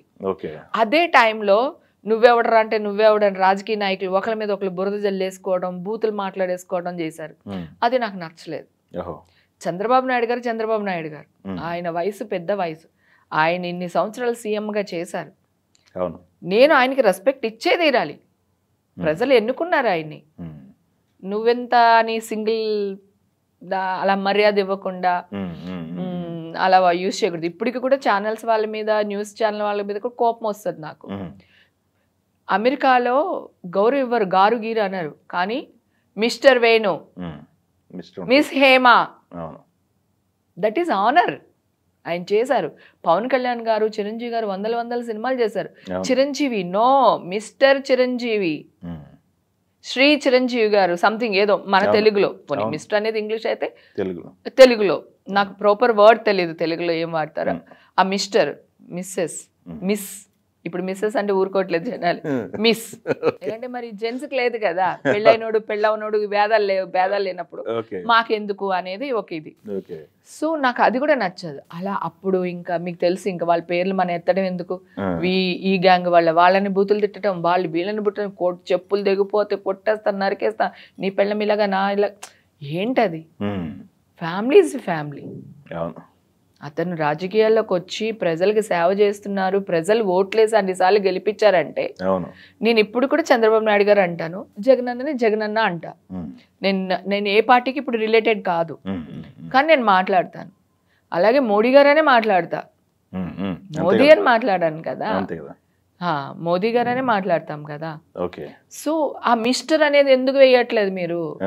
వాళ్ళు మీకంటే చిన్న పిల్లలు, మీరు యాంకరింగ్ చేసే వాళ్ళు, వాళ్ళ ఏజ్ ఏంటి, వాళ్ళ పదవులు ఏంటి, వాళ్ళు చేసేది ఏంటి, రెస్పెక్ట్ అవి లేవు. నూడేష్ అంటే నూడేష్, అది కూడా బాధ కలిగింది. ఓయ్యమ్మో, ఇప్పుడు నేను అక్కడికి వెళ్ళి ఇప్పుడు నేను వాళ్ళని డాష్ అనాలా, నన్ను డాష్లు అనిపించుకోవాలా అని ఒకటి. ప్లస్ నేనేమనుకున్నా అంటే ఇంక వెళ్తే ఇంకా 100% ఇంకా అలా ఉండిపోవాలి. ఆలోచన ఉందా ఎప్పుడన్నా చూద్దాం? ఆలోచన ఉంది, కానీ అంటే రాజకీయాలకు వెళ్ళాలనే ఆలోచన కంటే కూడా నాకు టీటీడీ బోర్డు మెంబర్ అవ్వాలని ఒక కోరిక. నాకు వెంకటేశ్వర స్వామి అంటే ప్రాణం. ఇన్ని 2024లో నేను ఫేస్ చేసిన అన్ని ప్రాబ్లమ్స్ కానీ, ఫేస్ చేసిన అన్ని కష్టాలు కానీ నా జీవితంలో అనుభవించలేదు. అన్ని కష్టాలు తప్పు చేయకుండా, నేను మిస్టేక్ చేశాను, సో నేను అనుభవించాను, ఓకే, ఏ తప్పు చేయకుండా అనుభవించాను. అప్పుడు కూడా వెంకటేశ్వర స్వామి షాల్ కప్పుకునే ఉండేదాన్ని నేను, అది చేత్తో పట్టుకునే వెళ్ళాను ఎక్కడికి వెళ్ళినా. సో నాకు ఇష్టం వెంకటేశ్వర స్వామి. గుండు చేయించుకున్నాను ఎప్పుడో 8 years 7 years 8 years 9 years బ్యాకే గుండు చేయించుకున్నా. గుండుతో పబ్లిక్గా తిరిగా, నాకు అంత ఇష్టం. నేను తిరుపతి వెళ్తే మెట్లకి వెళ్ళిపోతాను, ఇంకా నడవగలుగుతున్నాను. నేను ఎన్ని రోజులు నడవగలుగుతానో అన్ని రోజులు వస్తాను తండ్రి, నా కాళ్ళు చేతులు నాడనప్పుడు నన్ను క్షమించు అని. అంగ ప్రదర్శన అని ఉంటుంది గుడిలో. 2 o'clockకి అర్ధరాత్రి వెళ్తే గుడి చుట్టూ తడి బట్టలతో తిరుగుతాం, అవి కూడా చేశాను నేను. అసలు నేను చేయని ఒక్క వస్త్ర దర్శనం ఒక్కటి చేయలేదు, అన్ని దర్శనాలు చేసుకున్నా. తిరుపతి నా పుట్టిల్లు, నేను వెళ్తే ఎలాగోలానో ఒక మంచి దర్శనం దొరుకుద్ది. 2024లో ఎక్కువ ఫేస్ చేశారు. బాబోయ్, నా లైఫ్ లో ఫేస్ చేయలేదు అసలు. ఎలా బయటకు వచ్చాను? మెంటల్ స్ట్రెస్, మెంటల్ బ్యాలెన్స్ భయంకరంగా. ఒక్కొక్కడిని చంపేద్దాం లేదా చచ్చిపోదాం అనే ఉండింది. ఎవరిని అమ్మ నా డాష్లన్నీ తిట్టుకుని ఉంటాను ప్రతి.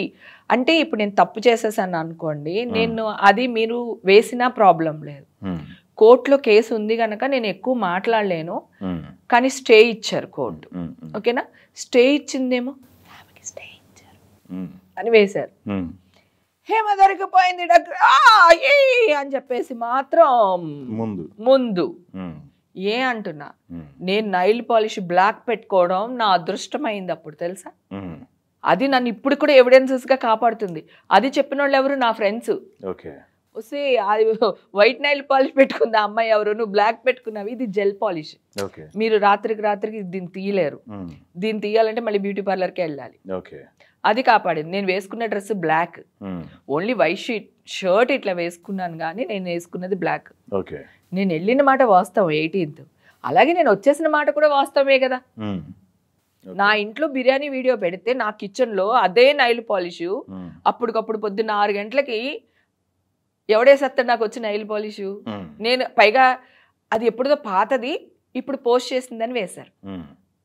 అప్పుడెప్పుడో ఈ ఇష్యూ జరుగుద్ది, నేను నైల్ పాలిష్ నల్లదేసుకుని కుక్ చేయాలని అప్పుడెప్పుడో అనుకున్నాను అనుకుంటా.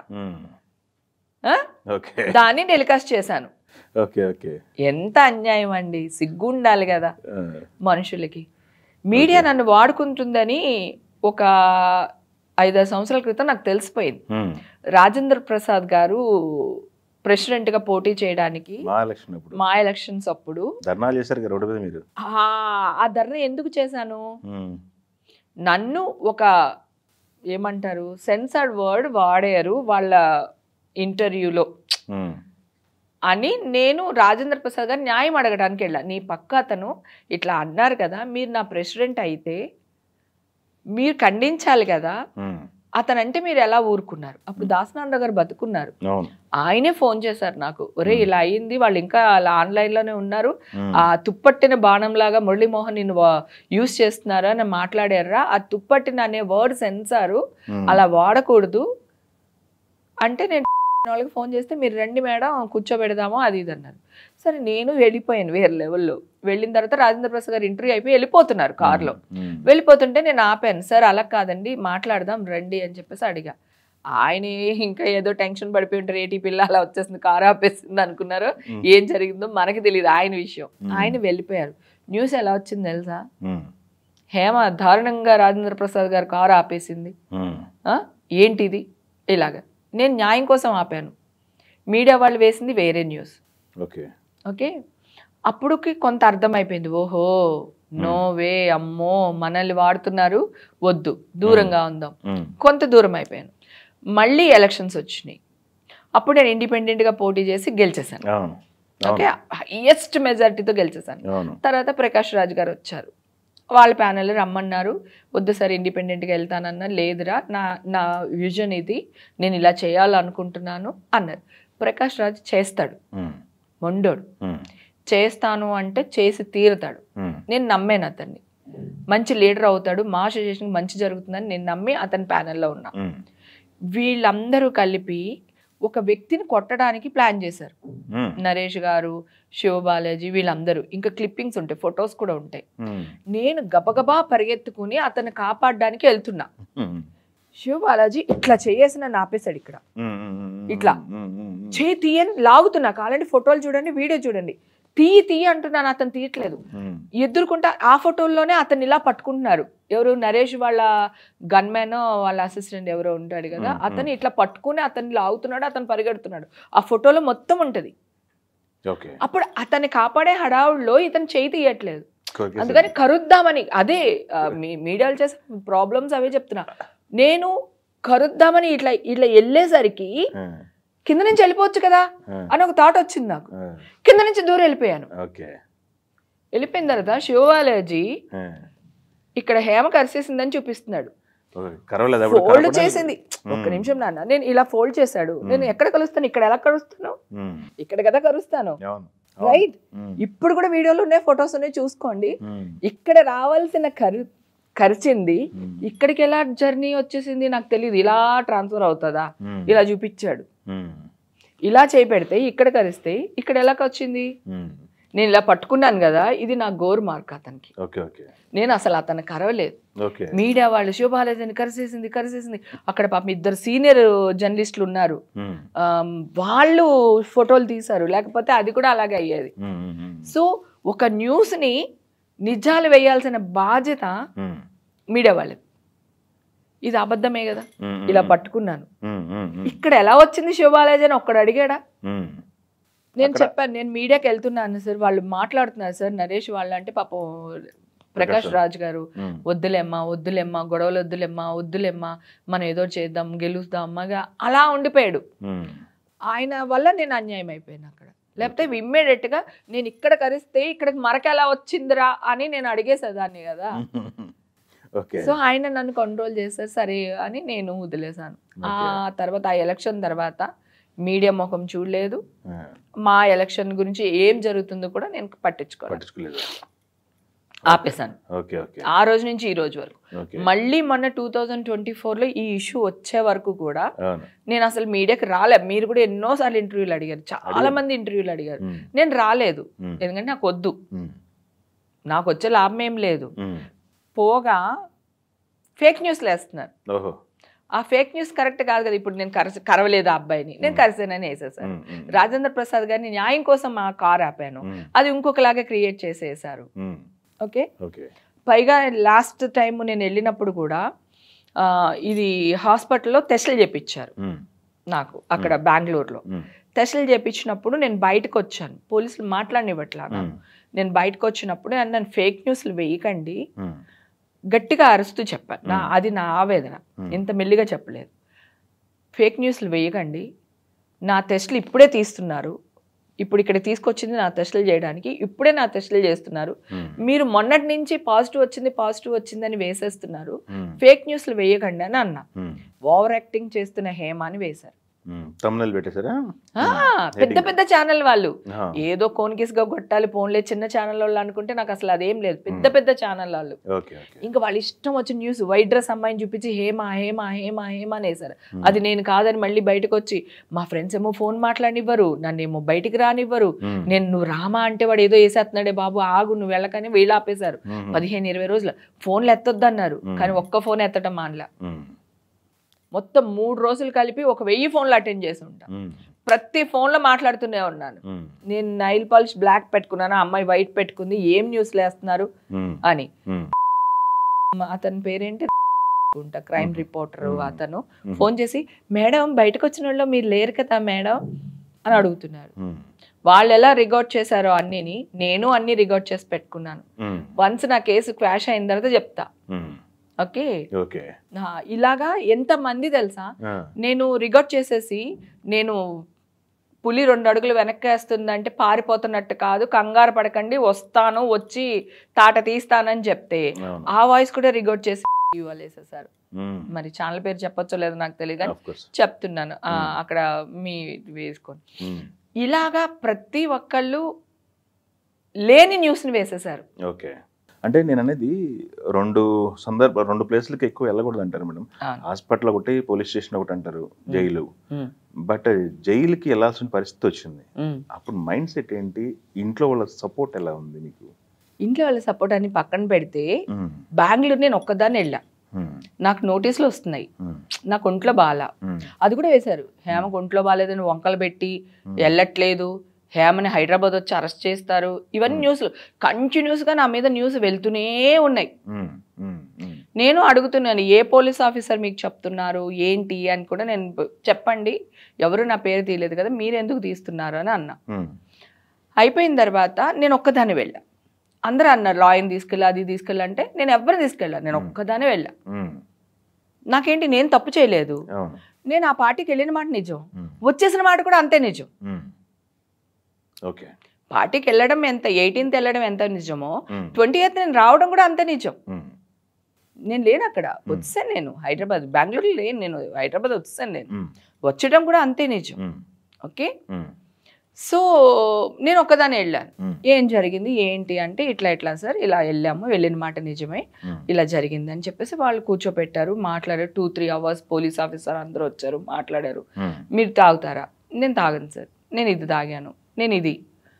మీరు డ్రగ్స్ తీసుకున్నారా? లేదు సార్ నేను తీసుకోలేదు. కాదు మీరు గుర్తు చేసుకోండి. లేదు.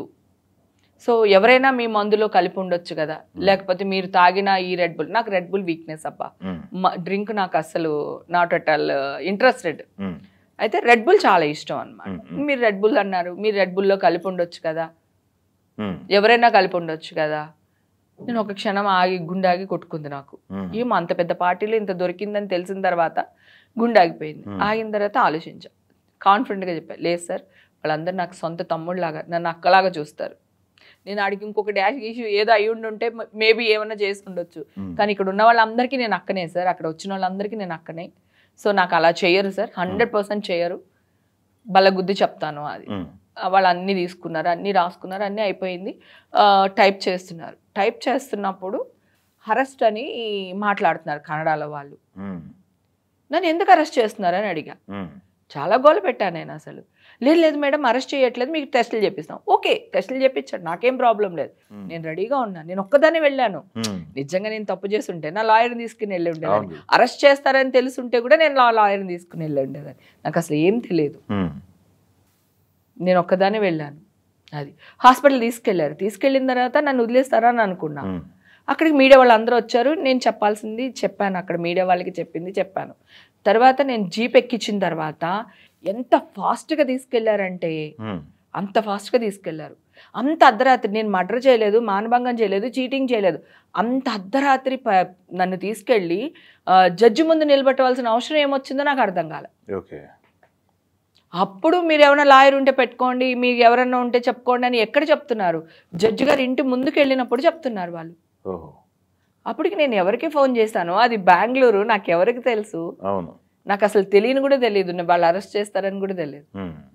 నేను ఒక్కదాన్ని వెళ్ళాను. తప్పు చేస్తే కనుక నేను 10 మందిని తీసుకుని వెళ్ళి ఏం చేయాలో నా లాయర్ని మనుషుల్ని తీసుకుని వెళ్ళి చేసుకుని ఉండేదాన్ని కదా. తప్పు చేయలేదు కనుక నేను ధైర్యంగా ఒక్కదాన్ని వెళ్ళాను. నేను ఒక్కదాన్ని బయటికి హాస్పిటల్ పోలీసుల ముందే చెప్పాను, నేను ఇప్పుడే నా టెస్టులు తీస్తున్నారు, మీరు ఎందుకు ఫేక్ న్యూస్లు వేస్తున్నారు అని.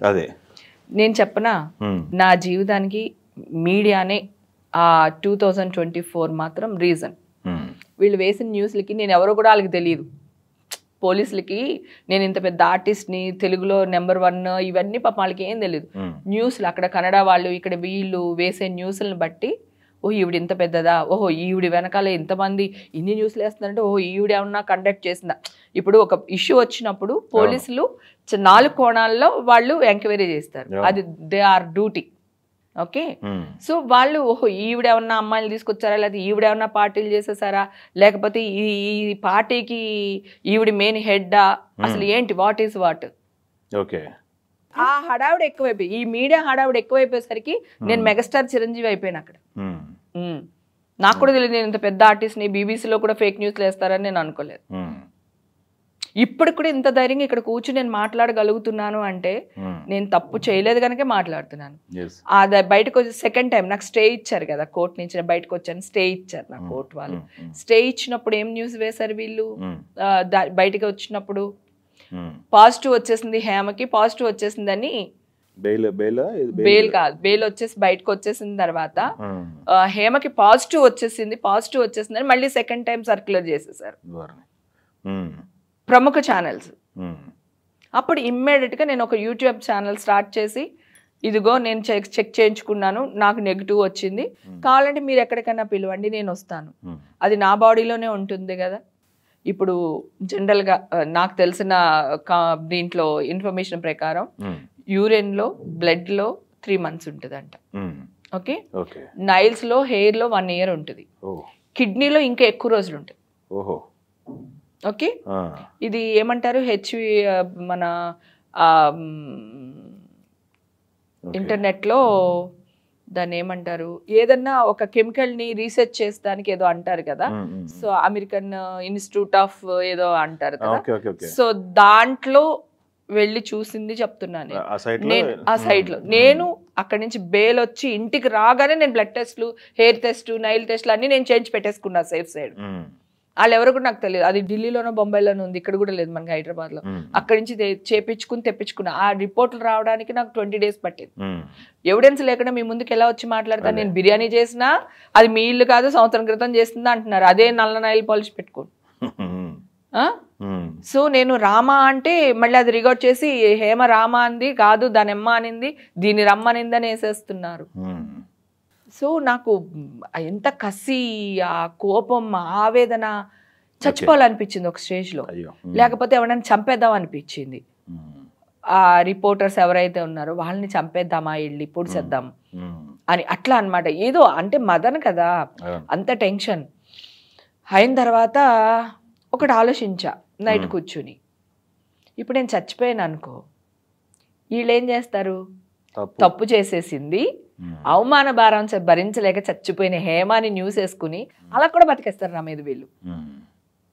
సో నేను చచ్చిపోకూడదు, లేవాలి, పరిగెత్తాలి, నిజం మాట్లాడాలి అని కంకణం కట్టుకున్నాం. కట్టుకుని నెక్స్ట్ డే నా అవార్డ్స్, నేను చేసిన ఫిలిమ్స్, నా ఇంట్లో ఒక ఇది ఉంటుంది, దాంట్లో అక్కడ నుంచుని మాట్లాడారు. ఇలా ఇలా మళ్ళీ సెకండ్ టైం నేనే ఛార్జ్ షీట్ చూడలేదు, ఛార్జ్ షీట్లు ఏముందో నాకు కూడా తెలియదు. కానీ మీరు ప్రముఖ channels so and so channels మీరు ఇలా న్యూస్ మళ్ళీ పబ్లిసిటీ చేస్తున్నారు. నేను ఇక్కడే ఉన్నాను, వాళ్ళ పేర్లతో సహా చెప్పుకుంటూ నేను రెడీగా ఉన్నాను సార్, ఇప్పుడు మీరు ఎక్కడ రమ్మంటారో చెప్పండి వస్తాను. అది ఏదైతే ఉందో నా బాడీలోనే ఉంది, రైట్? ఇప్పుడు మీరు ఏ టెస్ట్లైనా చేయించండి, కిడ్నీ టెస్ట్ చేయించుకోవడానికి కూడా నేను రెడీ, చేయించండి. నేను డ్రగ్స్ తీసుకున్నాను అనుకోండి, మీ అందరి కాళ్ళు పట్టుకుని క్షమాపణ అడుగుతా, తప్పు అయిపోయింది సార్, నేను మోసం చేశాను, ఏదో చెప్తా. ఒక్కవేళ నెగిటివ్ వచ్చింది అనుకోండి, మీరు ఏం చేస్తారు సార్? నన్ను ఇంత ఖరాబ్ చేశారు కదా, ఇంత నాశనం చేశారు కదా, నేను పరువు కోసం చచ్చిపోయేదాన్ని కదా, నా పరువు తీసేశారు కదా, మీరు ఏదన్నా చేయండి సార్, నేను వస్తానని చెప్పి వెంటనే న్యూస్ ఆపేశారు, పెట్టిన న్యూస్ తీసేశారు. సెకండ్ టైం రియాక్షన్ 100% వచ్చింది. అంటే ఒక ఆడపిల్ల, ఒక సెలబ్రిటీ ఇంత పరువు ప్రతిష్టలు 36 ఏళ్ల కష్టాన్ని నీ రేటింగ్ల కోసమో లేకపోతే మీ కోసమో అంత చిల్లరగా వాడుకోవటం అవసరమా? ఓకే బై, పార్టీకి వెళ్ళాను, తప్పేంటి? ఇక్కడ నీ స్టూడియోకి వచ్చాను, నువ్వు రమ్మన్నావని, ఇక్కడ నువ్వు సిగరెట్ కాలుస్తుంటే నేను వస్తున్నాను అనుకో, నువ్వేం చేస్తావు? సిగరెట్ పక్కకు పాడేస్తావు నన్ను చూసి. ఆ రెస్పెక్ట్ ఉందిగా నాకు. నేను చెప్పేది కామన్ పాయింట్, ఇక్కడ జోక్ కాదు. కానీ ఎవరైనా నా ముందు హేమక్క అనుకుంటే అక్క వస్తుంది అంటే ఏం చేస్తారు? సిగరెట్ పక్కన పాడేసి నాతో మాట్లాడతారు, లేదంటే చేతులు వెనక పెట్టుకుని అక్క అని మాట్లాడతారు. 90% అటు నువ్వు ఎవరైనా అట్లా కాల్స్తున్నారు అనుకో, నేను ఇటు నుంచి వెళ్ళిపోతా. ఎందుకంటే పాప వాళ్ళని ఎందుకు ఇబ్బంది పెట్టాలి, నేను అటు వెళ్ళని ఇటు వెళ్ళిపోతా. సో నాకు వాళ్ళు రెస్పెక్ట్ ఇచ్చినప్పుడు నాకు కాపాడుకోవాలనిపిస్తుంది. నేనేమో తోపుని తురుముని ఆడవాళ్ళు విప్లవం యుద్ధమం అని మాట్లాడి నేను ఎందుకు తప్పు చేస్తాను? అది ఈ వయసులో. ఏదో నేను చిన్నపిల్లని ఏదో క్యాజువల్గా వెళ్ళానంటే ఇప్పుడు ఈ వయసులో ఇలాంటివన్నీ చేస్తే నేనేమైపోతాను? నా హెల్త్ ఏమైపోతుంది? నేను సభ్య సమాజానికి ఏం మెసేజ్ ఇస్తాను? ఏదున్నా ఫటాఫట్ మొహం మీద మాట్లాడే ఒక క్యారెక్టర్ కదా నాది. వాళ్ళు తప్పు జరగలేదు అంటలా, ఆ ఫంక్షన్లో తప్పు జరిగింది, నేను తప్పు చేయలేదు. ఎందుకు అలాగా? ఇప్పుడు మీరు ఎప్పుడు వాళ్ళు న్యూస్ పెట్టి డిలీట్ చేయలేదు. ఫస్ట్ టైం నా విషయంలో కరెక్ట్ చేసుకున్నారు. కానీ ఇప్పటికే నా పరువు పోయింది కదా, ఇంటింటికి వెళ్ళి బొట్టెట్టి చెప్పలేను కదా, నేను ఇది కాదని చెప్పలేను కదా. ఒక ఆడది ఇంత రాజోల నుంచి వచ్చి చదువుకోకుండా పొగరగా ఎవడికి వంగకుండా తల వంచకుండా ఇన్ని క్యారెక్టర్స్ చేసుకుంటూ ఇంత పేరు తెచ్చుకుంది. సో ఏంటి అంత అది నచ్చలేదు. అంటే ఆ కసి ఎలా తీర్చుకున్నారు, ఆ బాధ ఎలా తీర్చుకున్నారు అంటున్నారు కదా, ఆ బాధ నేను ఐస్ బాత్ అని ఒక ఇది చూసాను స్క్రోల్. అప్పుడు ఇంకా మరి నేను టీవీ పెట్టనిచ్చేవాళ్ళు కాదు ఫ్రెండ్స్, ఏదో ఒకటి వాగుతున్నారని చెప్పేసి టీవీ పెట్టనిచ్చేవాళ్ళు కాదు. అది తీస్తుంటే ఐస్ బాత్ కనిపించింది, ఏడవడం, వాళ్ళు మాట్లాడడం ఆవిడతో. ఆవిడ అపాయింట్మెంట్ తీసుకుని నేను బెంగళూరు వెళ్ళి ఐస్ బాత్ చేశాను. ఐస్ బాత్ నాది ఆల్రెడీ టెలికాస్ట్ అంటే వాళ్ళు వేశారు, అరుస్తారు అని అరిచాను, పెద్ద పెద్ద కేకలు వేస్తాను అనమాట. ఐస్లో అందరికంటే ఎక్కువసేపు కూర్చున్నాను ఐస్లో. ఆ కసి, నేను తప్పు చేయలేదు, నన్ను ఇంత బదనాం చేస్తారా, నా పరువు తీసేస్తారా? ఒక ఆడదాని పరువు తీసేటి ఇట్లా అండి, అదే ఆడది పరువు తెచ్చుకోవడానికి ఎన్ని కష్టపడాలి చెప్పండి. నాకు ఒక ఆడపిల్ల ఉంది, దానికి ఇప్పుడు పెళ్లి చేసే వయసు. ఇప్పుడు పోయి నువ్వు నా జీవితంతో మీరు అందరూ ఒక్కళ్ళు కాదు, ఎవ్వడు పడితే వాళ్ళ స్టేజ్లో నన్ను ఆడేసుకున్నారు. ఎందుకు అంత ఆడుకోవాల్సి వచ్చింది? ఏం అవసరం? ఎంత బాధ ఉంటుంది. ఐస్ బాత్లో ఆ కేకలు అనమాట, పచ్చి బూతులే. ఆ కేకలో ఒక్కొక్కడిని 100 బూతులు తిట్టుకుని ఉండుంటా. ఎవరైతే నా మీద రాళ్ళు ఇచ్చి కొట్టారో వాళ్ళందరినీ ఇంకా ఆ అరుపులో అన్నమాట. ఓకే. అదంతా మొత్తం బయటికి తీసేసి అప్పుడు మళ్ళీ ఫ్రెష్గా వచ్చి అక్కడ నాకు నచ్చింది. అది ఒక వెల్నెస్ అనమాట అండి. అది ఐస్ బాత్ అనేది ఏదో స్నానం చేయడం కాదు, అది ఒక వెల్నెస్. మనకున్న స్ట్రెస్ ఏదైతే ఉందో అది రిలీజ్ అవుతుంది అనమాట దాంట్లో. అది వచ్చిన తర్వాత నేను చాలా రిలీఫ్ అయ్యాను. అది అంటే తిట్టాలనుకున్నాయి, అరవాలనుకున్నాయి అన్ని అరిచేసాను కదా. నాకేంటంటే నీకు ఇవ్వాలనుకునేది ఇచ్చేలబ్బా, ఇవ్వకపోతే నాకు గుండె ఆగిపోతుంది అన్నమాట, ప్రెషర్ పెరిగిపోతుంది నాకు. అసలు అక్కడికి వెళ్ళి ఎందుకంటే తిట్టలేను, అనలేను, కోర్టులో కేసు ఉంది, మళ్ళీ వీళ్ళందరూ ఎంత పెద్ద అంటే దానికి నాకు పేరు ఎలా పెట్టాలో తెలియదు, పెద్ద ఇంత సామ్రాజ్యం కదా, 3 స్టేట్లు ఏపీ, తెలంగాణ, కర్ణాటక. ఎంత పెద్ద వాళ్ళతో యుద్ధం చేస్తున్నాను నేను, చిన్న పిల్లని నేను, వాళ్ళందరి ముందు చిన్న గడ్డి పరకని కూడా చెప్పొచ్చు ఒక అడవిలో, వాళ్ళందరూ మానులు, యుద్ధం చేస్తూ వచ్చాను. ఎవడు ఎలా చంపేస్తాడు కూడా తెలియదు, ఎవడు ఎక్కడ ఏం చేస్తాడో తెలియదు. కేసు కోర్టులో ఉంది, పోలీసుల్లో ఉంది, మీరు ఏదన్నా ఇన్ఫ్లుయెన్స్ చేయించవచ్చు నా పైన. నేను బయటకు రాకుండా కూడా చేసే అంత ఇన్ఫ్లుయెన్స్ కూడా ఉంటుంది మీకు. ఎందుకంటే పెద్ద పెద్దలే కదా అబ్బాయి, ఎంత పెద్ద పెద్ద చెట్లు మర్రి వృక్షాల కంటే పెద్దవి కదా. నేనెంత వాళ్ళ ముందు ఆఫ్టర్లే హేమా. ఎన్ని రోజులు మేడం లోపల? 3 days అండి. 3 days. మళ్ళీ 4th day కేసు వచ్చింది, 5th day తీసుకుని వచ్చేసి. ఈ 3 days కూడా నరకం ఏంటది లోపల? లేదండి, నేను అసలు భయపడలేదు. ఎందుకు భయపడాలి నేను? మీకు ఒకటి గుర్తు పెట్టుకోండి, నేను భయపడ్డాను అంటే తప్పు చేసినట్లు లెక్క. నేను ఏ రోజు భయపడలా. లోపల నుంచి వచ్చినప్పుడు కూడా మీడియా వాళ్ళు వచ్చారు, ఏదైనా మాట్లాడండి అమ్మా అన్నారు. వీళ్ళతో ఏంటి మాట్లాడేదన్న. సో ఆ ఐస్ బాత్ వల్ల నేను చాలా రిలీఫ్ అయ్యాను, బయటకు వచ్చాను. ఇప్పుడు నేను వైట్ లైట్ వెల్నెస్ అని నేను స్టార్ట్ చేశాను ఐస్ బాత్ది. సో రీసెంట్గా కొన్ని వీడియోస్ అన్ని కూడా పోస్ట్ చేశాను, పబ్లిసిటీ లేకుండా చేస్తున్నాను. అది ఒక వెల్నెస్. మీకు ఆ బాధలు ప్రతి వాళ్ళకి ఒకరికి చెప్పుకోలేము, చాలా ప్రతి మనిషికి ఏదో ఒక బాధ ఉంటుంది, పెద్ద చిన్న తారతం. చిన్న పిల్లలు, చదువుకునే పిల్లలు కూడా ఈ రోజుల్లో మెంటల్ టెన్షన్, ప్రెషరైజ్ ఎక్కువ అయిపోయింది. సో నేను అది నేర్చుకుని వచ్చి నేను స్టార్ట్ చేశాను. ఓకే, ఇప్పుడు ఇషా ఎంటర్టైన్మెంట్ లో బోల్డ్ ఈవెంట్స్ చేస్తున్నాను, పెళ్లిళ్ళకి, వాటికి, దీనికి అన్నిటికి. నేను అది కూడా ఎక్కడ ఆపుకోలేదు, ఎక్కడ ఆగలేదు. పార్టీస్ కి ఎక్కువ చేస్తున్నా, వీడియోలు ఎప్పుడు పోస్ట్ చేయను నేను. ఎందుకు సంజానికి ఏం మెసేజ్ ఇస్తాం ఇప్పుడు మన వీడియోలు పెట్టి పోస్ట్ చేసి, నేను క్లబ్కి వెళ్ళా, పబ్కి వెళ్ళానని వాళ్ళకి ఎందుకు తెలియాలి అని ఎప్పుడు పెట్టాను నేను. ఓన్లీ ఏమంటారు, గుడికి వెళ్ళినవి, లేదా మా ఫ్యామిలీతో ఉన్నవి, ఇంట్లో పూజలు చేసుకున్నది, వంట చేసుకున్నవి, అవే పోస్టులు చేస్తా జనరల్గా. ఇప్పుడు నేను ప్రతి ఏ క్లబ్కి వెళ్ళినా కూడా నేను ఆ పోస్టులు పెడతాను. నేను ఇప్పుడు క్లబ్బులకి వెళ్ళేసి తాగి పడిపోవడం కాదు, నా డ్రైవింగ్ నేనే చేసుకొస్తా. మా ఇంటిని అక్కడి నుంచి మా ఇంటి వరకు 4-5 చెక్ పోస్టులు ఉంటాయి.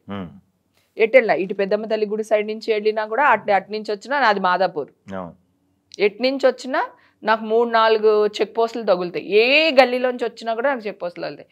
నేనే డ్రైవ్ చేసుకుని వస్తాను నా కారు. 12 అవని 1 గంట అవని నా కారు నేనే డ్రైవ్ చేసుకుని వస్తాను. అంత కాన్ఫిడెంట్ గా ఎన్నోసార్లు ఆపారు, ఊదాము అన్ని. నిన్న మొన్న కూడా ఊదారు, ఊదమన్నారు, ఊదాను. పక్కనే అన్ని ఫోన్లు, కెమెరాలు అన్ని ఉంటాయి, మీకు తెలుస్తాయి కదా, వీడియోస్ ఉంటాయి. నేను వస్తాను. ఇప్పుడు తాగడం ఇల్లీగల్ కాదుగా కదా, గవర్నమెంట్ ఎందుకు, అందుకే అంటున్నా ఇల్లీగల్ కాదు కదా. కానీ నాకెందుకో తాగుడు అలవాటు అవ్వాల. నా ఫ్రెండ్స్ అందరూ పోసేసారు, ముక్కు మూసేశారు, నా గ్యాంగ్, నా కొలీగ్ అంటే కో ఆర్టిస్టులు వీళ్ళందరూ రచ్చ చేస్తారు, బలంత చేస్తారు, పోస్తారు. సోషల్ గ్యాదరింగ్కి వెళ్ళినప్పుడు అందరితో పాటు అలా పెట్టుకుంటాను. అందరికీ తెలుసు ఇది అంటే మామూలుగా ఫ్రెండ్షిప్ లో దొంగమండ ఇది తాగా మోసం చేసేస్తుంది, ఇది ఇలాగే చేస్తుంది అని చెప్పేసి పోసేసిన వాళ్ళు కూడా ఉన్నారు నా గ్యాంగ్ లో. నేనేంటని నా చుట్టూ ఉన్న వాళ్ళకి తెలుసు. ఏం చేస్తారు కలుపుకి తాగకుండా? కనీసం డాన్స్ చేస్తాను, నాకు ఇష్టం డాన్స్ చేయడం, ఫుల్ మ్యూజిక్ ఎంజాయ్ చేస్తాను. తాగినా కూడా నా ఇష్టం, ఎందుకంటే కింద కమెంట్స్ పెడతారు, ఓ తాగకపోతే ఎందుకు వెళ్తాను, నా ఇష్టం. ఓకే, బాగా గట్టిగా చెప్తున్నా, నా ఇష్టం. కానీ నాకు స్మెల్ పడదు, నాకు వాసన పడదు. వైన్ ట్రై చేసాము, వాడ్కా ట్రై చేసాము, ఏదోదో ట్రై చేశారు ఫ్రెండ్స్ అందరూ. కూల్ డ్రింక్ లో కలిపి ఇవ్వడము, ఇంకొక దాంట్లో చేసేయడము, మిక్స్ చేసేయడం, ఏదో కూడా చేశారు. కానీ నాకు ఎందుకో నచ్చలేదు అది.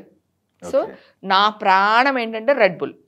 షూటింగ్ లో కూడా ఏ ప్రొడక్షన్ అన్నా అడగండి, హేమ గారు వస్తే కరుడు కప్పు 2 రెడ్ బుల్స్ పట్టుకురావాలి ఎనీ షూటింగ్. అలా తాగితే కూడా అది నా ఇష్టం, తాగడం తప్పేం కాదు కదా. సో ఆ క్వశ్చనే వేస్ట్. సో నేను అట్లా బయటపడ్డాను నాన్న. ఐస్ బాత్ది ఇప్పుడు నేను స్టార్ట్ చేశా. చార్జెస్ ఉంటాయండి. మేము వచ్చి 4000 అలా చార్జ్ చేస్తున్నాము. కాకపోతే అది ఓన్లీ ఐస్ బాత్ కాదు. ఐస్ బాత్ లో మీరు ఉండేది 1 నిమిషం ఉంటారో 2 నిమిషాలు ఉంటారో తెలియదు కానీ అట్లా. అది దాని ప్రకారం వాళ్ళు చాలా ఎంత ఏడుస్తారో అండి అసలు. ఒక్కొక్కళ్ళు అసలు 10 మందికి మనం సెషన్ చేస్తున్నాము అంటే ఒక అని ఉంటాయి ఆ సౌండ్స్. వాళ్ళ మనోవేదన బాధ చెప్పుకోలేము, బయటపడలేము అనేదన్నమాట. సో అలా ఉంటది. 50-60 మందితో చేస్తూ వస్తున్నాను. ఎవ్రీ మంత్ ఒక సెషన్, 20 రోజులకు ఒక సెషన్ అట్లాగనమాట. మళ్ళీ విజయవాడలో కూడా ఒకటి చేయాలని ప్లాన్ చేస్తున్నాము. అది వెళ్తుంది. ఇషా ఎంటర్టైన్మెంట్స్ అనే దాంట్లోనేమో ఈవెంట్స్ చేస్తూ ఉంటాను అనమాట. సో ఈ 2 అవి జరుగుతూ ఉన్నాయి. ఈ ఇష్యూలో ఉన్నప్పుడు, ఈ గోల జరుగుతున్నప్పుడు చిరంజీవి గారు వాళ్ళు ఏంటంటే మనిషితో కౌరు పెట్టారు, నెక్స్ట్ నా సినిమాలో హేమ చేస్తుంది చెప్పండి అని చెప్పి. నేను ఒంటరిగా ఉంటాను, ఏంటో పిచ్చిది పాపం, ఏది ఉంటే అది బాగుద్ది. జనరల్ గా తింగరే అంటారు ఆయన నన్ను, చిరంజీవి గారు బాబు ఎప్పుడుని. సో ఆయన కౌరు పెట్టారు.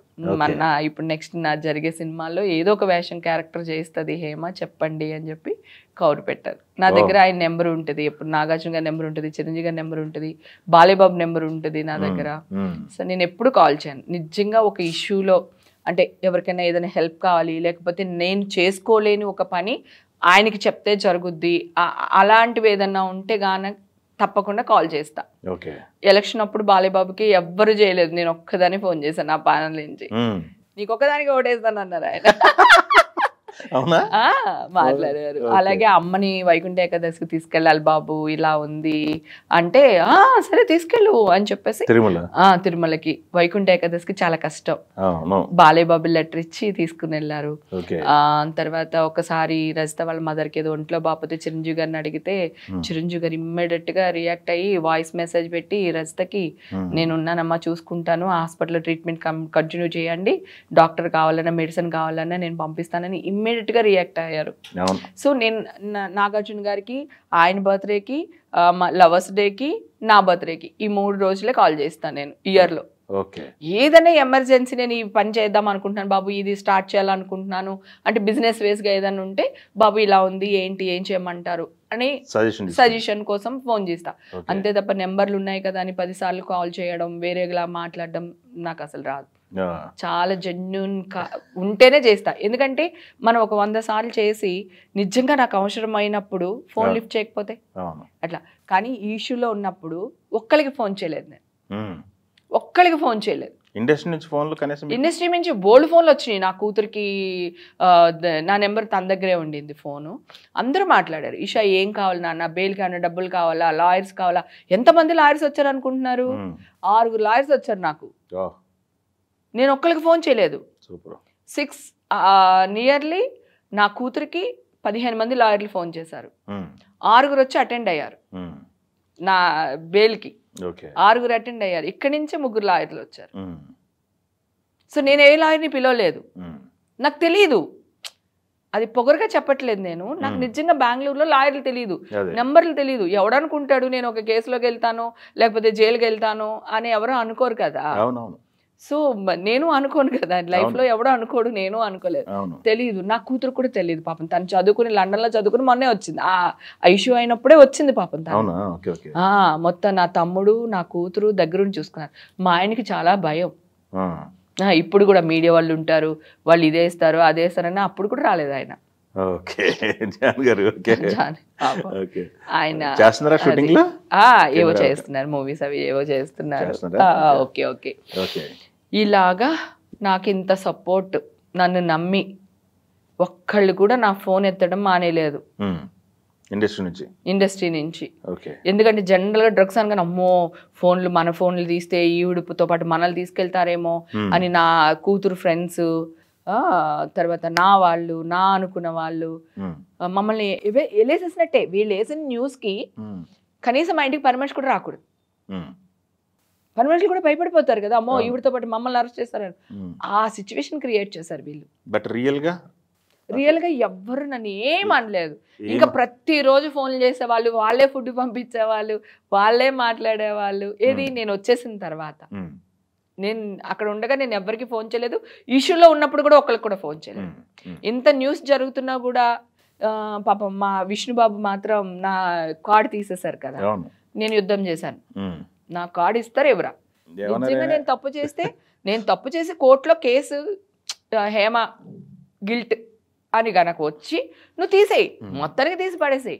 ఎవరో మీడియా వాళ్ళు 4 వేస్తున్నారని న్యూస్ని చూసి నువ్వు అంత హడావుడిగా ఎలా నన్ను తీసేస్తారు అని చెప్పి లెటర్ల మీద లెటర్లు ఇచ్చి ఆయన ఇంటికి వెళ్ళి ఆయన్ని కలిసి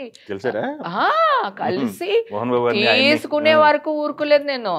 నా కార్డు నాకు ఇచ్చే వరకు నేను అసలు నిద్రపోలేదు. కాకపోతే విష్ణుబాబు ఊర్లో లేక ఒక 1 వీక్ లేట్ అయింది. విష్ణుబాబు లేరు, ఆయన వేరే స్టేట్లో.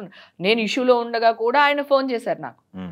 విష్ణుబాబు ఫోన్ చేసి హేమ గారు ఏంటి ఇలా జరుగుతుంది ఏంటంటే, బాబు ఇలా ఉంది బాబు, ఇది అది అంటే, టెన్షన్ పడకండి హేమ గారు, మేము అందరం మీతో ఉన్నాము, మీరు ఏం కాదు అది ఇది అని మాట్లాడారు. తర్వాత వీళ్ళు ప్రెషర్ పెట్టి అది పెట్టి ఇది పెట్టి వీళ్ళే న్యూస్లు వచ్చేసి వీళ్ళే వెళ్ళి కూర్చుని వీళ్ళే వెళ్ళి మాట్లాడి తీసేస్తారు అది ఇది అని ప్రెషర్ పెడితే పాపం ఆయన ఏం చేయాలో తెలియక సస్పెండ్ ఇచ్చారు. ఇమ్మీడియట్ గా ఊరుకోలేదు. విష్ణుబాబు వచ్చే వరకు వెయిట్ చేసా. అక్కడికి విష్ణుబాబుకి మెసేజ్ వెళ్తున్నాయి, నాకు మెసేజ్ పెడుతున్నాడు, హేమగారు నేను షూట్లో ఇలా ఉన్నాను, ఏమనుకోకండి, నేను అర్ధరాత్రి మెసేజ్ చేయగలుగుతున్నాను, నేను వచ్చేస్తాను, వచ్చిన తర్వాత మనం షార్ట్ అవుట్ చేద్దామని పాపం ఆయన ఎప్పుడు టచ్లో ఉన్నారు. నేను రాగానే మీరు నాకు ఎలా జరిగిందంటే, వాళ్ళు నాకు ఫస్ట్ ఇంటిమేట్ చేయాలి, ఇట్లా మేము తీసేస్తున్నాము మా అసోసియేషన్ కార్డ్ని, ఇట్లా బ్లాక్ చేస్తున్నామని ఏదో ఒకటి నాకు చెప్పాలి. నాకు మెసేజ్ చేసి నాకు లెటర్ పంపించి తర్వాత నేను వాళ్ళకి ఎక్స్ప్లెనేషన్ ఇవ్వాలి. ఇచ్చిన తర్వాత తీయాలి. యాక్చువల్గా అసలు నాకు ఏం పంపించకుండా తీసేశారు. ఏమి పంపించకుండా తీశారు. నాకు మర్యాదగా ఇచ్చేసేయండి బాబు ప్లీజ్, నేను రిక్వెస్ట్ చేస్తున్నాను, నాకు ఆల్రెడీ నేను పాతాళంలో ఉన్నాను, మీడియా వాళ్ళందరూ తలకొరాడు వేస్తారు, మీరు ఏదో కనుపురితో ఇలా చూస్తున్నప్పుడు మీరు ఇంకో పెద్ద రాడు వేసేస్తే ఎలా బాబు, నేను ఎలా బతకాలి అది ఇది అని చెప్పి మొత్తానికి కార్డు తీసుకున్నాను. నా కోర్టు తీర్పు వచ్చిన తర్వాత తీసేయండి అన్న. నాకు ఇదంతా నేను గనక పోరాడాను నాన్న, నా పరిస్థితులు ఇంకొక అమ్మాయి ఎవరైనా ఉంటే చచ్చిపోదా? సమాజ పరువు కోసం రాజోల నుంచి వచ్చి 36 ఏళ్ళు కష్టపడి ఇంత అక్క హేమక్క అని పేరు తెచ్చుకున్న నాకు ఇంత ఇలా చేసేస్తే ఎలా బతకాలి? ఇప్పుడు నేను ఇందాక అన్నాను, డ్రింక్స్ నా ఇష్టం, నేను చేస్తా లేదంటే మానేస్తాను, అది నా ఇష్టం. ఓకే, అదేమీ ఇల్లీగల్ కాదు కదా అని నేను అన్నాను కదా. నేను ట్రై చేశాను అన్న, వైన్ ట్రై చేసాము, ఇది ట్రై చేసాము, జ్యూస్లో కలిపిచ్చారు ఫ్రెండ్స్ అందరూ, కొలీగ్స్ అందరూ చాలా ట్రై చేశారు. కొలీగ్స్ అనకూడదు అనుకుంటే నా కో ఆర్టిస్టులు వీళ్ళందరూని. సో అయినా నాకు అలవాటు అవ్వలా. నేను పెద్ద తోపు, నేను తప్పు చేయను అని అంటలా, నేను మనిషినే కదా, ఎక్కడొదుకు నేను తప్పు చేసే ఉంటాను, తప్పు చేస్తాను కూడా అని తెలియదు కదా నాకు. సో ఇంత ఏంటి నాకు ఎప్పుడు అడగాలనిపిస్తుంది, ఒకవేళ నిజంగానే మనం మళ్ళీ తమ్నైల్స్ పెట్టారేమో అని వాడట్లేదు, నేను వేసుకునే ఉన్నాను అనుకోండి, ఐఎమ్ ద విక్టిమ్ కదా. విక్టిమ్ని చంపేస్తారా మీరు? నన్ను బతికించుకోవాలి. గవర్నమెంట్ డిఆపరేషన్ సెంటర్కి పంపించి నన్ను బతికించుకోవాలి. ఒక మనిషిని చంపేస్తారా మీరు? మీరు వేసిన న్యూస్కి ఆ పార్టీకి నాకే సంబంధం ఉందనుకున్నారు వాళ్ళు, లేదా అరెస్ట్ చేసేవాళ్ళు కాదు. ఇప్పుడు కోర్టులో స్టే ఇచ్చిన తర్వాత కూడా మీరు ఏం చేశారు? మళ్ళీ రాంగ్ న్యూస్ వేశారు, మళ్ళీ మీరే తీయాల్సి వచ్చిందా? అక్కడ మీకు దొరికిపోయారు. అయితే అది నేనేమంటున్నానంటే, ఒక ఆడపిల్లని ఒకవేళ నేను నా ఫ్యామిలీలో ఏమున్నాయో ఏంటో, పోనీ ఏ టెన్షన్లోనో ఏదైనా తప్పు చేసి ఉంటే కూడా మీరు చంపేయకూడదు కదా. మీరు ఎలా చంపేస్తారు? ఇప్పుడు ఎలా అండి? స్టే ఇచ్చారు, ఇంకొక 1 month లో కొట్టేస్తారేమో అని హోప్ఫుల్లీ ఎదురు చూస్తున్నాం.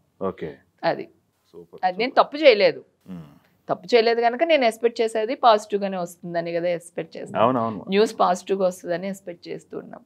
ధైర్యంగా ఉన్నాను నేను, నాకు అసలు భయం లేదు. నాకు తెలుసు నేనేంటో, నాకు ఇప్పుడు కూడా నేను రెడీగా ఉన్నాను.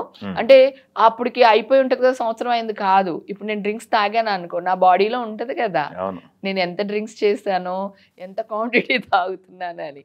ఇప్పుడు కూడా నేను రెడీగా ఉన్నాను. ఏది ఆల్కహాల్ టెస్ట్ కూడా రెడీగా ఉన్నాను. ఓకే ఓకే, ఆల్కహాల్ తక్కువ ఉంటుందిలేండి, ఏమైనా పర్వాలేదు నాన్న, తక్కువ ఎక్కువ ఉందా లేదా అని తెలుస్తుంది కదా నీకు. అదేలేండి, ఇది నా ఇష్టమే, నేనేదో మంచిదాన్ని నేను తాగను అనట్లా. ట్రాన్స్పరెంట్ గా ఉన్నారంటున్నారు. అదే ట్రాన్స్పరెంట్ గా ఉన్నాను అంటున్నా, నా ఇష్టం కదా, నా లైఫ్ కదా. సో తెలియకుండా చెయ్యలేని తప్పుకి ఎంత బలి చేశారో. ఇంకొకటి తెలుసా మీకు, ఇది కూడా చెప్పాలి నేను. చెప్పండి. ఒక ఛానల్ ఉంది, ఆ ఛానల్కి ఎన్ని యూట్యూబ్ ఛానల్స్ ఉంటాయి? ఓ 15. ఛానల్ బట్టి, పెద్ద ఛానల్ గురించే మాట్లాడుతున్నాను. ఛానల్ బట్టి దాంట్లో ఎన్ని వేల మంది వర్కర్స్ పనిచేస్తారు? ఆ వర్కర్స్ ఫ్యామిలీలు ఎన్ని వేల మంది ఉంటారు? సో వాళ్ళు మనం మాట్లాడేదానికి కింద కమెంట్స్ పెడుతున్నారు. ఇప్పుడు 100 ఛానల్స్ ఉన్నాయి, 100 పదులు యూట్యూబ్, ఎన్ని వేలైనాయి? వాళ్ళ ఫ్యామిలీలు ఎంతమంది ఉంటారు? ఫేక్ అకౌంట్లోంచి మెసేజ్లు పెడుతున్నారు. చాలామంది ఏమంటారంటే కమెంట్స్ చూసుకో నీకు తెలుస్తుంది. కమెంట్స్ కొంతమంది నెగిటివ్ నేరో మైండ్ వాళ్ళు ఉంటారు కదా, వాళ్ళు కమెంట్సే చదువుతారు. ఆ కమెంట్స్ పెట్టే వాళ్ళు కూడా వాళ్ళ కింద వాళ్ళే. ఎవరైతే మీరు చెప్తున్నారో నేను మాట్లాడుతున్నానో, సో ఇప్పుడు నేను ఇంటర్వ్యూ చేశాను, వాళ్ళకి ఇంటర్వ్యూలో కొన్ని పాయింట్స్ నచ్చుండవు, వాళ్ళు పెడతారు కావాలని. చెప్పేవులే నువ్వు పెద్ద తాగుబోతువి, నువ్వు రోడ్ల మీద పడ్డావు అన్నట్టే మాట్లాడతారు. ఇప్పుడు నేను ఏ మైండ్ సెట్కి వచ్చేసానో తెలుసా? ఎందుకంటే వీళ్ళ వాళ్ళే పెడుతున్నారనేది నాకు తెలిసిపోయింది కదా. నేను ఏ మైండ్ సెట్కి వచ్చానంటే, చింటుగాడు చెండుగారిలో కూర్చుని ఆడేమనుకుంటే నాకేంటి, ఆడి ఫ్యామిలీ ఏంటో, వాడి అమ్మ ఏంటో, వాళ్ళ చెల్లె ఏంటో, లేదా వాళ్ళ నాన్న ఏంటో, వాళ్ళ అన్నయ్య ఏంటో, వీడికేం ప్రాబ్లమ్స్ ఉన్నాయో, వీడికి తిండి ఉందో లేదో. నేను చదవను, నేను అసలు చదవను, ఎప్పుడు చదవను. ఇప్పుడు కొత్తగా కాదు, వీళ్ళు అంటారు కదా మీ వీళ్ళు ఈ కమెంట్స్ వచ్చినాయి ఆ కమెంట్స్ వచ్చినాయి వీళ్ళే మాట్లాడతారు మళ్ళీ. వాళ్ళే, మనకేముండదు. నేను అస్సలు పట్టించుకుని నేను ఈ చదువు పట్టించుకుని ఈ చదువుతూ వదిలేస్తాను. కానీ ఇంత చేసినప్పుడు నా ఫ్యామిలీ, నా కూతురు, నా ఫ్యామిలీ, నా హస్బెండ్ ముందే భయస్తుడు. మా అమ్మ లైఫ్ పాపం, ఆవిడ ఆల్రెడీ ఆవిడకి ఏమంటారు షుగర్ ఉంది, షుగర్ ఉంది. ఇప్పుడు వీళ్ళ వల్ల కదా గ్రాఫ్టింగ్ చేయాల్సి వచ్చింది, వీళ్ళ వల్ల కదా పాపం ఇక్కడ నుంచి ఇంత పెద్ద ఆపరేషన్ మా మదర్కి పైకి వేశారు, నరం తీసి. పరువు పోయిందిగా నాది. మీరు అందరు తీసుకొచ్చి ఇవ్వగలరా? మీడియా వాళ్ళు అందరిని అడుగుతున్నారు, నా పరువు తీసుకొచ్చి ఇవ్వగలుగుతారా? ఎట్లా క్రాస్ చెకింగ్ ఉండాలి, 1-4 సార్లు చెయ్యాలి కదా. ఒక బయటకు వచ్చి మీడియాలో ఒక వీడియో పోస్ట్ చేస్తుందంటే ఏదో ఒక ధైర్యం లేకుండా ఒక అమ్మాయి చెయ్యదు కదా. అందులోకి మీ ముందు పెరుగుతున్నాను నేను 30 ఏళ్ళ నుంచి. మీరు ఎవరొచ్చినా ప్రెస్ వాళ్ళు పరిగెత్తుకొచ్చేస్తాను నేను. వేణు ఏం చేస్తున్నావు అని, ఏంటండి ఏం చేస్తున్నారు, ఏంటి ఇలా జరుగుతుంది అలా జరుగుతుందని మీ దగ్గరే ఉంటాను నేను. మా వాళ్ళ సెలబ్రిటీస్ దగ్గర కూడా ఉన్నాను. ప్రెస్ మీట్స్ అయినా ఏదైనా ముందు మీ దగ్గరికి వచ్చేస్తాను నేను. ఎలక్షన్లో కూడా అందరికీ నేనే బిస్కెట్లు, వాటర్ బాటిల్ అవన్నీ పాపం మొత్తం అందరికి ఇచ్చింది నేనే అక్కడ. అంటే మీడియా నాది, నాకు ఒక కష్టం వస్తే మీడియా ఉంది నాకు సపోర్టుగా అనుకునే రేంజ్ నుంచి, వామ్మో మీడియాకి వెళ్తేనే నష్టం జరుగుద్ది అనే స్టేజ్కి వచ్చేసాను నేను. నిజంగా కూడా అదే జరుగుతుంది. ఒక వైఫ్ అండ్ హస్బెండ్ కొట్టుకున్నారబ్బా ఏదో ఒక విషయంలో, పెళ్ళమో మొగుడో మీడియాకి వచ్చాడు అనుకో, పెళ్ళంకే నష్టం జరుగుతుంది. లేదా ఒక గర్ల్ ఫ్రెండ్ బాయ్ ఫ్రెండ్ గొడవ పెట్టుకుని మీడియాకి వచ్చారనుకో, ఎవరు ఫస్ట్ మీడియాకి వచ్చారో వాళ్ళకే నష్టం జరుగుతుంది. ఇప్పుడు వరకు కూడా చూసుకోండి, ఇప్పుడు వరకు అప్ టు డేట్ ఫస్ట్ నుంచి ఇప్పుడు వరకు. భార్య వస్తే భార్యను వదిలేసి అవతల దానికి వెళ్ళిపోతున్నారు. ఒకవేళ అమ్మాయి వచ్చింది అనుకో, అబ్బాయి పక్కనే న్యాయం ఉంటుంది, అమ్మాయి అన్యాయంగా మాట్లాడుతుంది. పాపం ఈ లోపల మీరు అందరూ అబ్బాయిని వేసేసుకుంటారు. ఒక హీరోకి ఇదే జరిగింది, పేర్లు తీయడం ఇష్టం లాగా చెప్తున్నా. ఆ తర్వాతే ఆ అమ్మాయి ఇది అయిపోయింది, ఆ అమ్మాయి అది తీసుకుంటుంది ఇది తీసుకుంటుంది, అది కాదు ఇది కాదు, ఎంతమంది బాయ్ ఫ్రెండ్స్ ఉన్నారు అన్ని తర్వాత వస్తున్నాయి. ఈ లోపల ఆ హీరో పరువు పోయిందా, ఆ హీరో సినిమా పోయిందా, ఆ అబ్బాయి ఫ్యామిలీ రోడ్డు మీదకి వచ్చారా? ఇప్పుడు నేను రమ్మంటున్నాను కదా, నేను ఎగేసుకుని రాకూడదు కదా నాన్న. మీరందరూ ఒక బాధ్యత గల పోస్ట్లో ఉన్నారు కదా, మీరు ఎంతో పెద్ద చదువులు చదువుకున్న వాళ్ళు, పెద్ద పెద్ద సంస్థలు మీరు అందరూని. అదే 2 వర్షన్లు ప్రొజెక్ట్ చెయ్యాలి. ఒక న్యూస్ బయటకు వచ్చినప్పుడు ఒక ఫ్యామిలీ మొత్తం నడి రోడ్డు మీదకి వచ్చేస్తుంది కదా. నా ఫ్యామిలీనే తీసుకోండి, నడి రోడ్డు మీదకి వచ్చేసాను కదా. మొండి దాన్ని కనుక లేచి వాదిచ్చి పరిగెత్తి కష్టపడుతున్నా, అదే వీక్ ప్రాణం అయితే కదా. కానీ ఈ మధ్యలో ఈ జర్నీల్లో చాలా మంది ఉంటారు కదా, అసూయ పడే వాళ్ళు తగలదా మీకు ఎప్పుడు? ఎప్పుడు ఉంటారబ్బా, వాళ్ళు లేకపోతే నేను అందంగా ఉండను. వాళ్ళు ఉండాలి, వాళ్ళు ఉండాలి, వాళ్ళు ఉంటేనే నేను బాగుంటా. వాళ్ళు అసూయ పడుతున్నారంటే అర్థం ఏంటి? మీరు బాగున్నారండి. Okay, super. అంటే వాళ్ళు అసూయ పడుతున్నారు అంటే అర్థం ఏంటంటే నేను బాగున్నాను. నా వెనకాల ఎవడన్నా మాట్లాడుతున్నారంటే వాళ్ళ ముందు నేను ఉన్నాను. నా వెనకాల మాట్లాడుతున్నాను, నా ముందు మాట్లాడే ధైర్యం ఎవరికి లేదే. నా వెనకాల మాట్లాడుకుంటున్నారు. ఓకే, వాళ్ళు వెనకాలే ఉండిపోతారు, నేను ముందుకెళ్తున్నట్టు అర్థం. తర్వాత నేను ఇవన్నీ పాజిటివ్ గా ఎంత అయితే జరిగినాయి ఇవన్నీ ఇంకొకటి ఎక్కువ డిస్కషన్ చేశారు, మీకు మీ వరకు వచ్చి ఉంటది కదా, సినిమాలు చేస్తున్నారు హేమ గారు, సినిమాల్లోనే ఇన్ని డబ్బులు సంపాదించారా? మంచి క్వశ్చన్ అడిగావు కదా. ఇప్పుడు వేణు, నువ్వు నాకు పరిచయం అయినప్పుడు నీ దగ్గర ఒక బైక్ ఉండేది. అవును, గుర్తుందా? అవును. ఫిలిం నగర్ టెంపుల్ కి ఆ బైక్ లో వచ్చేవాడి మాలేసుకొని. నేను ఫిలిం నగర్ టెంపుల్ లో తెల్లారుజామున 5 గంటల నుంచి అక్కడే ఉంటాను నేను, రైట్? గుర్తుందా? ఇప్పుడు నువ్వేం వాడుతున్నావు? కారు ఉంది. ఎక్కడి నుంచి సంపాదించావు ఆ కారు? జాబ్, గ్రోత్ అన్ని. ఎలా? ఇంత చిన్న యాంకరింగ్ చేసుకుంటూ నీకు కారు కొనుక్కునేంత డబ్బు, ఇల్లు కొనుక్కునేంత డబ్బు, 2 పిల్లల్ని కనేంత డబ్బు ఎక్కడి నుంచి వచ్చింది? షార్ట్ టైం కదా. నేనైతే 36 years. నువ్వెన్ని సంవత్సరాలు అయింది వచ్చి? 20 సంవత్సరాల్లో ఎన్ని సంవత్సరాలు నువ్వు స్ట్రగుల్ చేసావు బైక్ లో? ఇప్పుడు కార్ ఎక్కడి నుంచి వచ్చేసింది అంటే ఏం చెప్తావు? నన్నే కాదు, లేదు, అదే అంటున్నా. ఇప్పుడు ఒక ప్రముఖ ఛానల్ ఒక ఆయన ఉన్నారు, చార్టర్డ్ ఫ్లైట్ లో వెళ్ళారంట. ఒక ఛానల్ సిఇఓకి చార్టర్డ్ ఫ్లైట్ లో వెళ్ళే అంత డబ్బు ఎక్కడి నుంచి వచ్చింది? ఎవరైనా క్వశ్చన్ చేశారా? అతనికి అంత డబ్బు ఎక్కడి నుంచి వచ్చింది, అతను ఏం చేస్తే వచ్చింది అని అడిగారా? అడిగారు ఎప్పుడైనా? ఎందుకు క్వశ్చన్ చేయరు? ఒక ఛానల్లో ఒక యాంకర్ ఒక కారు కొనుక్కున్నారు, ఇల్లు కొనుక్కున్నారంటే ఒరి అబ్బాయి నువ్వు ఎలా కొన్నావురా అని ఎందుకు అడుగుతారు? అదే అమ్మాయిని ఎందుకు అడుగుతున్నారు? చూసే పర్సెప్షన్ మారాలి. అదే కదా నేను చెప్తున్నాను. నేను హేమగా నేను సినిమాలు మానేసిన తర్వాత నేను ఏం బిజినెస్లు చేస్తున్నానో చెప్పాను మీకు. వెల్నెస్ కోసం, డబ్బు కోసం ఇది చేయట్లేదు. వైట్ లైట్ వెల్నెస్ అనేది నా తృప్తి కోసం చేస్తాను. ఇప్పుడు చెప్పి ఇషా ఎంటర్టైన్మెంట్స్ ఎన్ని సంవత్సరాల నుంచి చేస్తున్నాను. హనీబీ ఎంటర్టైన్మెంట్స్ నాది, నా సొంతది. ఎప్పటి నుంచి ఉంది? 15 ఏళ్ళ నుంచి. దాని మీద నేను టాలీవుడ్ ఫంగామా అని ఒక ఫ్యాన్స్ విజిలేస్తే ఒక ప్రోగ్రామ్ చేశా. దానికి నాగార్జున గారు, అందరూ పెద్ద పెద్ద స్టార్స్, అందరూ హీరోయిన్స్ అందరూ వచ్చారు నా షోకి. ఫ్యాన్స్ విజిలేస్తే అని హీరోల కోసం ఫ్యాన్స్ చేసే పర్ఫార్మెన్స్ మీద నేను ప్రోగ్రామ్ చేశాను. నేను నా కెరియర్ 14 ఏళ్ల వయసు అప్పటి నుంచి స్టార్ట్ చేశా. రాత్రి పగళ్ళు నిద్ర లేకుండా వందల షూటింగ్లు చేశా. నువ్వే మాట వరుసకి చెప్తున్నా, నువ్వే నీకే ఇంత సంపాదించగలేంది, నేను ఎంత పెద్ద స్టేజ్కి వెళ్ళాను, ఒకరోజు 3-4 షిఫ్ట్లు చేసేదాన్ని, ఎంత ఛార్జ్ చేసి ఉంటాను, ఎంత డబ్బులు కొని ఉంటాను. అప్పట్లో 20 ఏళ్ల క్రితం 15 ఏళ్ల క్రితమే నేను సొంత ఇళ్లలో ఉన్నాను. నేను 90లో నా సొంత ఇల్లులు ఇప్పుడు పెరిగి ఎంత అయి ఉంటాయి, రెంట్లు రావా? ఇన్ని ఈవెంట్స్ చేస్తున్నానని చెప్పాను. మొన్న సంక్రాంతికి కూడా నేను పెద్ద పెద్ద ఈవెంట్స్ చేశాను. ఈవెంట్స్లో డబ్బులు రావా? ఏం చేస్తున్నారు? అసలు నేను రామా అని మాట్లాడుతుంటే వాడు ఇంకోటి మాట్లాడుతున్నాడు. చెప్పాను కదా, పట్టించుకోను. చింటుగాడు చండీగఢ్లో కూర్చుని ఆడు ఏం చేస్తే నాకేంటి? ఆడి మైండ్ సెట్ ఏంటో, ఆడు దొంగోడో మంచోడో, ఆడి ఫ్యామిలీ ఏంటో, వాళ్ళు ఎన్ని ఇబ్బందులు పడుతున్నాడో, నేను హ్యాపీగా ఉండడం వాడికి నచ్చలేదేమో ఏంటి? అది. తర్వాత వేణుమాధవ్ చచ్చిపోయి చాలా సంవత్సరాలు అయ్యింది కదా. వేణుమాధవ్ ఒక మాట అన్నాడు, మన గురించి అంట మంచిగానో చెడుగానో ప్రపంచం అంతా మాట్లాడుకుంటూ ఉండాలంట, అప్పుడు మనం లైమ్ లైట్ లో ఉన్నట్లు లెక్కంట. ఎవ్వడు మన గురించి మాట్లాడట్లేదు, న్యూస్ వేయట్లేదు, ఇంటర్వ్యూకి రమ్మని అడగట్లేదు, బయటికి వెళ్తే గుడికి వెళ్ళినా ఎక్కడికి వెళ్ళినా మన ఎవడు గుర్తించట్లేదు, ఓ ఫోటో తీసుకుంటామని అడగట్లేదు అనుకోండి, మనకి గుర్తింపు లేనట్లు లెక్క. లైమ్ లైట్ లో మనం లేము, వెనకాల పడిపోయామని అర్థం.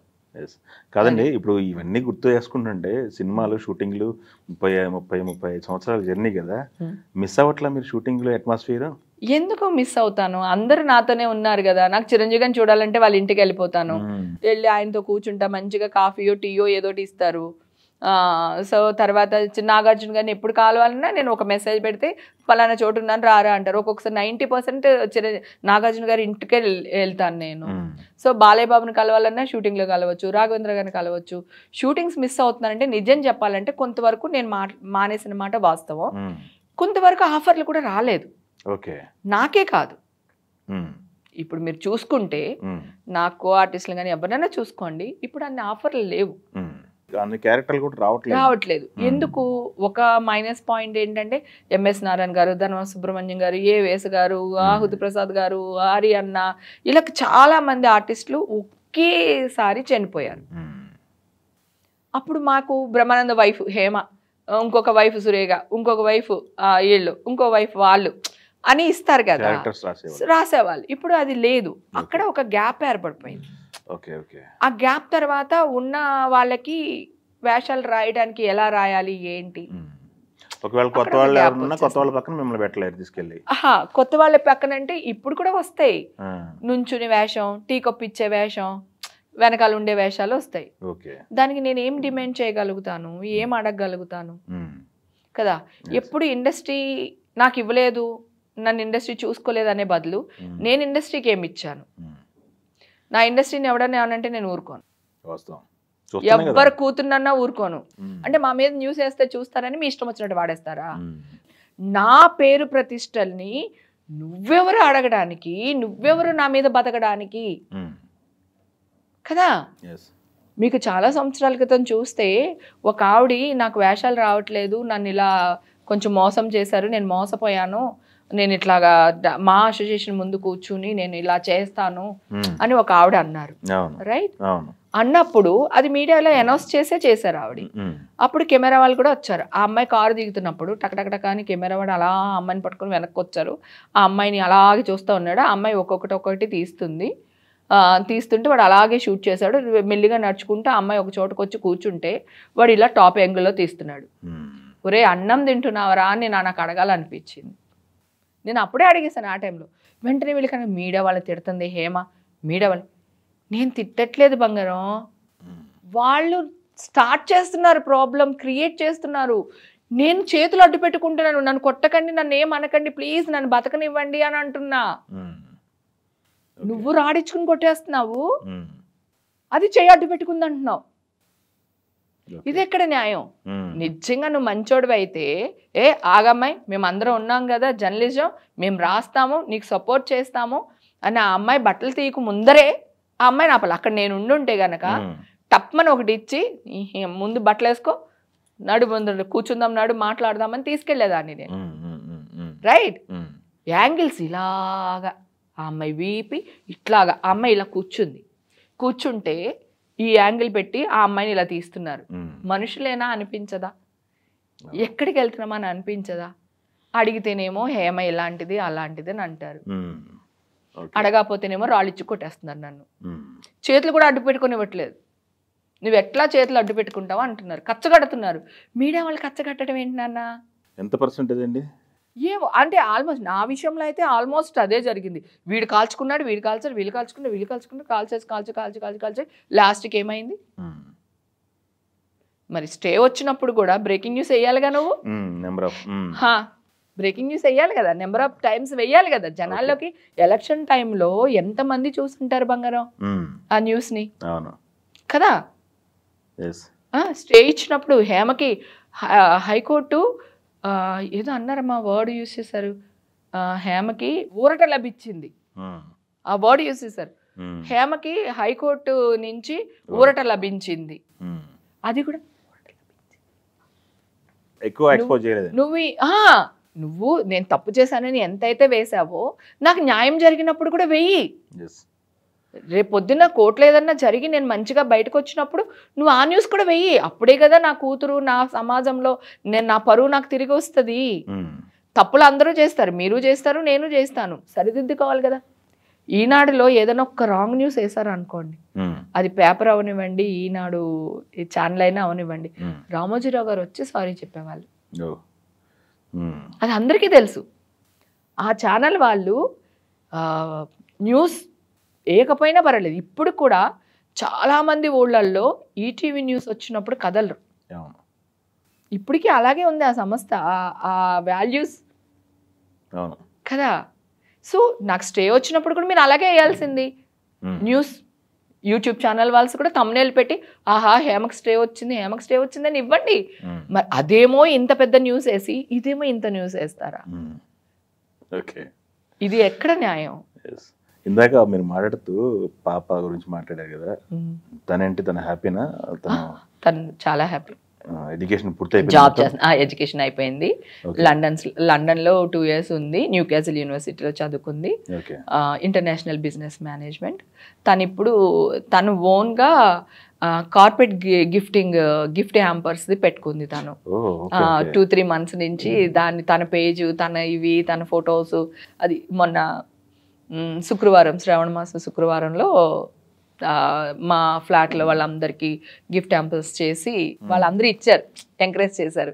ఆ రోజు మంచి రోజు కదా అని తను చేస్తుంది. తను చాలా సాఫ్ట్, చాలా సౌమ్యం, చాలా బాగా పెంచుకున్నాను నా కూతుర్ని.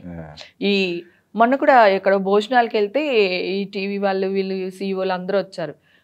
అక్కడ వచ్చారు, మా అమ్మాయి అండి మీ కళ్ళల్లో పడకుండా జాగ్రత్తగా పెంచుతున్నానని చెప్పా. నిజంగా అట్లానే చెప్పా. ఒక ప్రముఖ ఛానల్ వ్యక్తికి, సీఈఓకి ఇలాగే చెప్పా. ఏంటంటే హేమ కూతురు ఇక్కడ కనిపించింది, హేమ మళ్ళీ న్యూస్ వేస్తారు కదా. ఇప్పుడు మేము ఆర్టిస్టులం కదా నాన్న, ప్రతి వాళ్ళతో చిన్న పెద్ద వాళ్ళతో ఫోటోలు దిగుతాం. ఎవడో ఏదో మర్డర్ చేశాడో లేదో ఏదో చేశారు, వాళ్ళ ఫోనుల్లో మా ఫోటోలు ఉన్నంత మాత్రాన మా ఫోటోలు వేసేసి, మా కూతుళ్ళు ఫోటోలు వేసేసి ఏంటండి? వాళ్ళకి పిల్లలు ఉంటారు కదా, వాళ్ళకి లైఫ్ ఉంటుంది కదా, మాకు లైఫ్ ఉంటుంది కదా. ఆల్రెడీ సినిమా వాళ్ళంటే లోకువ, ఒక చిన్న చూపు చూస్తారు. మారటానికి ట్రై చేస్తున్నాము, ఇంకా మారలేదు. ఎక్కడ మారిందండి? ఇప్పుడు ఈ మధ్య కాలంలో చాలా డ్రగ్స్ కేసులు వచ్చినాయి, చాలా మందిని పట్టుకున్నారు కదా. ఇప్పుడు అంత న్యూస్ డమాల్ డిమిల్ డిమిల్ డిమిల్ రావట్లేదు చూసారా? నేను మాట్లాడిన తర్వాత మళ్ళీ ఆ న్యూస్లన్నీ తగ్గినాయి. నిజ నిజాలు తెలుసుకుని వేయండి, కోర్టులో ప్రూఫ్ అయిపోయింది. సో అప్పుడు వేయండి, మేము మూసుకుని కూర్చుంటాం. ఏమీ లేకుండా ఆడుకోవడం అనేది తప్పు. ప్రపంచంలో ఎవరు 4 పెళ్లిళ్ళు చేసుకున్నవాళ్ళు లేరా? 2 పెళ్లిళ్ళు చేసుకున్నా లేరా? ప్రపంచంలో ఎవరు ఇంకొక దాన్ని చూసినోడే లేరా? మమ్మల్నే ఎందుకు ఆడుకుంటారు? మీకు ఎవరిచ్చారా రైట్? మీరు క్వశ్చన్స్ అడిగే ముందు మీకు రూల్స్ అండ్ రెగ్యులేషన్స్ లేవా? సెన్సార్ లేదా? ఉండాలి కదా. ఎంతవరకు కరెక్ట్ నాన్న? నాకు ఒక్కొక్కరిని చంపేలా అనిపిస్తుంది, కానీ ప్రాబ్లం వాళ్ళే స్టార్ట్ చేస్తారు, న్యూస్ వాళ్ళే వేస్తారు. నేను వెళ్ళి గోక్కోవడం మానేసి చాలా సంవత్సరాలు అయింది. నేను అసలు మీడియాకి రావట్లేదు, ఒక 4-5 years నుంచి నేను అసలు రావట్లేదు. మొన్న లాస్ట్ ఇయర్ ఈ న్యూస్ వల్ల కానీ నేను అసలు బయటికి రావట్లేదు. నా పాటికి నేను మాడిపోయిన మసాలా దోశ తింటూ మా ఇంట్లో ఉన్నాను. నువ్వు న్యూస్ స్టార్ట్ చేసావు, తప్పు చేయకుండా బాధపడ్డాను, బ్లేమ్ చేశారు. మరి నేను చేతులు కూడా అడ్డు పెట్టుకోవద్దా? నాకు కొడకమంటూ ఉంటుందిగా, నేను మనిషినేగా, నాకు తిట్టాలని ఉంటుందిగా, నాకు ఎమోషన్స్ ఉంటాయి కదా. చూద్దాం, మీరు ఇప్పుడు 2 నెలలు అన్నారు కదా. మేబీ నా అదృష్టం బాగుంటే నెక్స్ట్ మంత్ కూడా క్రాష్ అయిపోవచ్చు. వెయిటింగ్ అన్నమాట. మైండ్ సెట్ చేసుకుంటున్నారా? నెక్స్ట్ చిరంజీవి గారు పిలిచారు కదా. అయ్యో డెఫినెట్ గా సెకండ్ ఇన్నింగ్స్ థర్డ్ ఇన్నింగ్స్ అవుతుంది.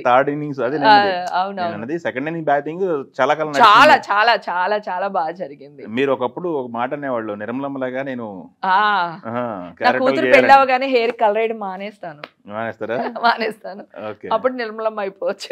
అదే అప్పుడు అనేవాళ్ళు, నిర్మలమ్మలాగా చేస్తూ ఉండాలి నేను అని చెప్పేసి మాట్లాడారు కదా. Correct correct correct. చిరంజీవి గారు పిలుపు అన్నారు కాబట్టి మైండ్ సెట్ చేసుకుంటున్నారా? నెక్స్ట్ గట్టిగా సెట్ చేసుకుంటున్నా బాగా. ఎలాంటి క్యారెక్టర్లు ఇంకా ఎక్స్పెక్ట్ చేస్తున్నారు? అంటే ఇప్పుడు కొత్త రచయితలకి పిలిపే ఉండే ఒకటి. అయ్యో తప్పకుండా, ప్లీజ్ అండి, నేను మళ్ళీ యాక్ట్ చేద్దాం అనుకుంటున్నాను. మా వేణు మీ దగ్గర రిక్వెస్ట్ పెట్టమన్నారు. నాకు మంచి పోలీస్ ఆఫీసర్గా చేయాలని ఉంది, మంచి పొలిటీషియన్ క్యారెక్టర్ చేయాలని ఉంది, లేకపోతే బాగా పూర్ ఫ్యామిలీ ఎథిక్స్ మోరల్స్ ఉన్న ఒక క్యారెక్టర్ చేయాలని ఉంది. సో ప్లీజ్ దయచేసి మా త్రివిక్రమ్ గారు ఎక్కడున్నారు మీరు? హీస్ మై ఇండస్ట్రీలో పెద్ద గాడ్ ఫాదర్స్ ఎవరు లేరు, చెప్పుకోదగ్గ గాడ్ ఫాదర్ అంటే త్రివిక్రమ్ గారు. ప్లీజ్ సార్, మళ్ళీ ఒక మంచి క్యారెక్టర్ నా కోసం రాయండి. రైటర్స్ అందరూ కూడా ప్లీజ్ ఏదన్నా ఒక మంచి గుర్తింపు ఉండే క్యారెక్టర్. నేను ఆ క్యారెక్టర్ ఈ క్యారెక్టర్ అని కాదు, మీరు రాసిన ప్రతి క్యారెక్టర్ నేను చేయగలను. ఆల్రెడీ నేను ప్రూవ్ చేసుకున్నాను, మీ అందరికీ తెలుసు. ప్లీజ్ మళ్ళీ మీ హేమని కొత్తగా చూపించాలని కోరుకుంటున్నాను. కొత్త డైరెక్టర్లకి, కొత్త రైటర్స్కి అందరికీ కూడా ప్లీజ్ అప్పీల్ పెట్టేసా. కాదు పూరు వేషం, ఎంత పూరు వేషం పూరు కనపడాలి కదా మనిషిలో. అయ్యో నేను కనపడతాను, చాలా సినిమాలే చేశాను. అన్నయ్య సినిమా చూసారా? చూసాను. సౌందర్య మదర్ నేను, కాకపోతే స్టార్టింగ్ సీను, అందుకని మీకు అంత గుర్తుండకపోవచ్చు. సినిమా లోపలికి వెళ్ళినప్పుడు గుర్తుందా? లేని క్యారెక్టరు, చిరిగిపోయిన జాకెట్, ఒక చిన్న ఇట్లా ఇట్లా కటిన్స్ ఉన్న గుడిసెలో ఉంటాము. నేను చాలా క్యారెక్టర్లు చేశాను. ముచ్చల సుబ్బి గారి దాంట్లో చాలా క్యారెక్టర్లు చేశాను. నేను అసలు ఇట్లా పండించేస్తాను ఏ క్యారెక్టర్ అన్నా సరే, అసలు ప్రాబ్లమే లేదు. ఒక్క పొగరు, ప్రౌడ్గా, గర్వంగా ఉండాలనే క్యారెక్టర్ మాత్రం యాక్ట్ చేయాల్సి వస్తుంది. అది నాకు లేదు, నా బాడీ లాంగ్వేజ్ లో లేదు. నాకు ఆకలేస్తే ఎక్కడైనా వెళ్ళి కూర్చుని కింద కూర్చుని తినేస్తాను, అలా ఎవరి మీద ఇలా చేసి మాట్లాడేస్తాను. నాకు ఇది ఉండదు అనమాట. అలాంటి గర్వంగా ఉండే క్యారెక్టర్లు వస్తే మాత్రం కొంచెం నటించాలి. మిగతా మీరు ఏ క్యారెక్టర్ అయినా ఇవ్వండి, జీవించేస్తాను. ఇప్పటి వరకు అండి మీ కెరీర్ లో చేసిన క్యారెక్టర్లో ది బెస్ట్ చేశాను, కొన్ని మెమరబుల్ చేశాను, ఉండిపోయినాయి అలా అనుకుని మీరు చెప్పమంటే టక్కున ఏం చెప్తారు? హ్యాపీగా చెప్తాను. ఒకటి, నువ్వు నాకు నచ్చావు, ఫస్ట్ సు క్యారెక్టర్ టాప్. తర్వాత మల్లీశ్వరి ఒరిజినల్ క్యారెక్టర్, గుండు సూదులు పెడుతుంటే ఓకేనా, గుండు సూదులు పెడుతూ ఉంటా. తర్వాత ఇంకొకటి అష్టాచెమ్మ, అమ్మాజీ క్యారెక్టర్ ఎర్రగా తీసేసాం. తర్వాత వినయ్ విజయ్ రామ ఒరిజినల్ క్యారెక్టర్. ఎక్కడన్నా ఆడవాళ్ళకి అన్యాయం జరుగుతుంది అంటే నా కళ్ళ ముందు, అది బస్సులోనో నేను వెళ్తున్నప్పుడు రోడ్లోనో ఎక్కడ జరిగినా టక్మని దిగిపోతాను నేను. ఎనీథింగ్ దిగుతాను, ఆ అంబులెన్స్కి ఫోన్ చేస్తాను. అలా చాలాసార్లు జరిగింది. ఎవరైనా పాపం పడిపోతే నా స్కూటీలోనో లేకపోతే అప్పట్లో గురించి చెప్తున్నా, లేకపోతే కారులోనో దేంట్లో అయినా తీసుకుని వెళ్తాను, హాస్పిటల్లో జాయిన్ చేస్తాను, లేదా వాళ్ళ ఫ్యామిలీకి ఫోన్లు చేస్తాను. రోడ్లో ఆపేస్తాను, నేను ఆగిపోతాను, పక్క కారు ఆపేసి దిగిపోయి వాళ్ళతో మాట్లాడి వాళ్ళని సెట్ చేసి వెళ్తా. ఒకవేళ పొరపాటు నేను కూడా ఒక్కొక్కసారి వెళ్ళినప్పుడు గుద్దేస్తూ ఉంటాను, చెప్పలేము, చిన్నగా పడిపోతే సారీ అండి వాడి తప్పైనా నేనే సారీ చెప్పిస్తా. ఎందుకంటే నాది కారు, నాకు దెబ్బ తగలదు, పాపం వాళ్ళకి దెబ్బ తగులుతుంది అట్లా. సో ఇలా మంచి గుణాలు చాలా ఉన్నాయి. మాస్టర్ స్టేషన్లో ఆల్మోస్ట్ పోస్టులు చేసా, ఆల్మోస్ట్ పోస్టులు అంటే ప్రెసిడెంట్ ఇలాంటివి కాకుండా 3 పోస్టులు మిగిలి అనుకోండి, చిన్న పోస్టులు తీసేస్తే. ఒకటి ట్రెషరర్, సెక్రటరీ, ప్రెసిడెంట్, ఈ 3 పోస్టులు మిగిలిన. నెక్స్ట్ ఏదైనా గట్టిగా వేద్దాం మంచి పోస్ట్ కి.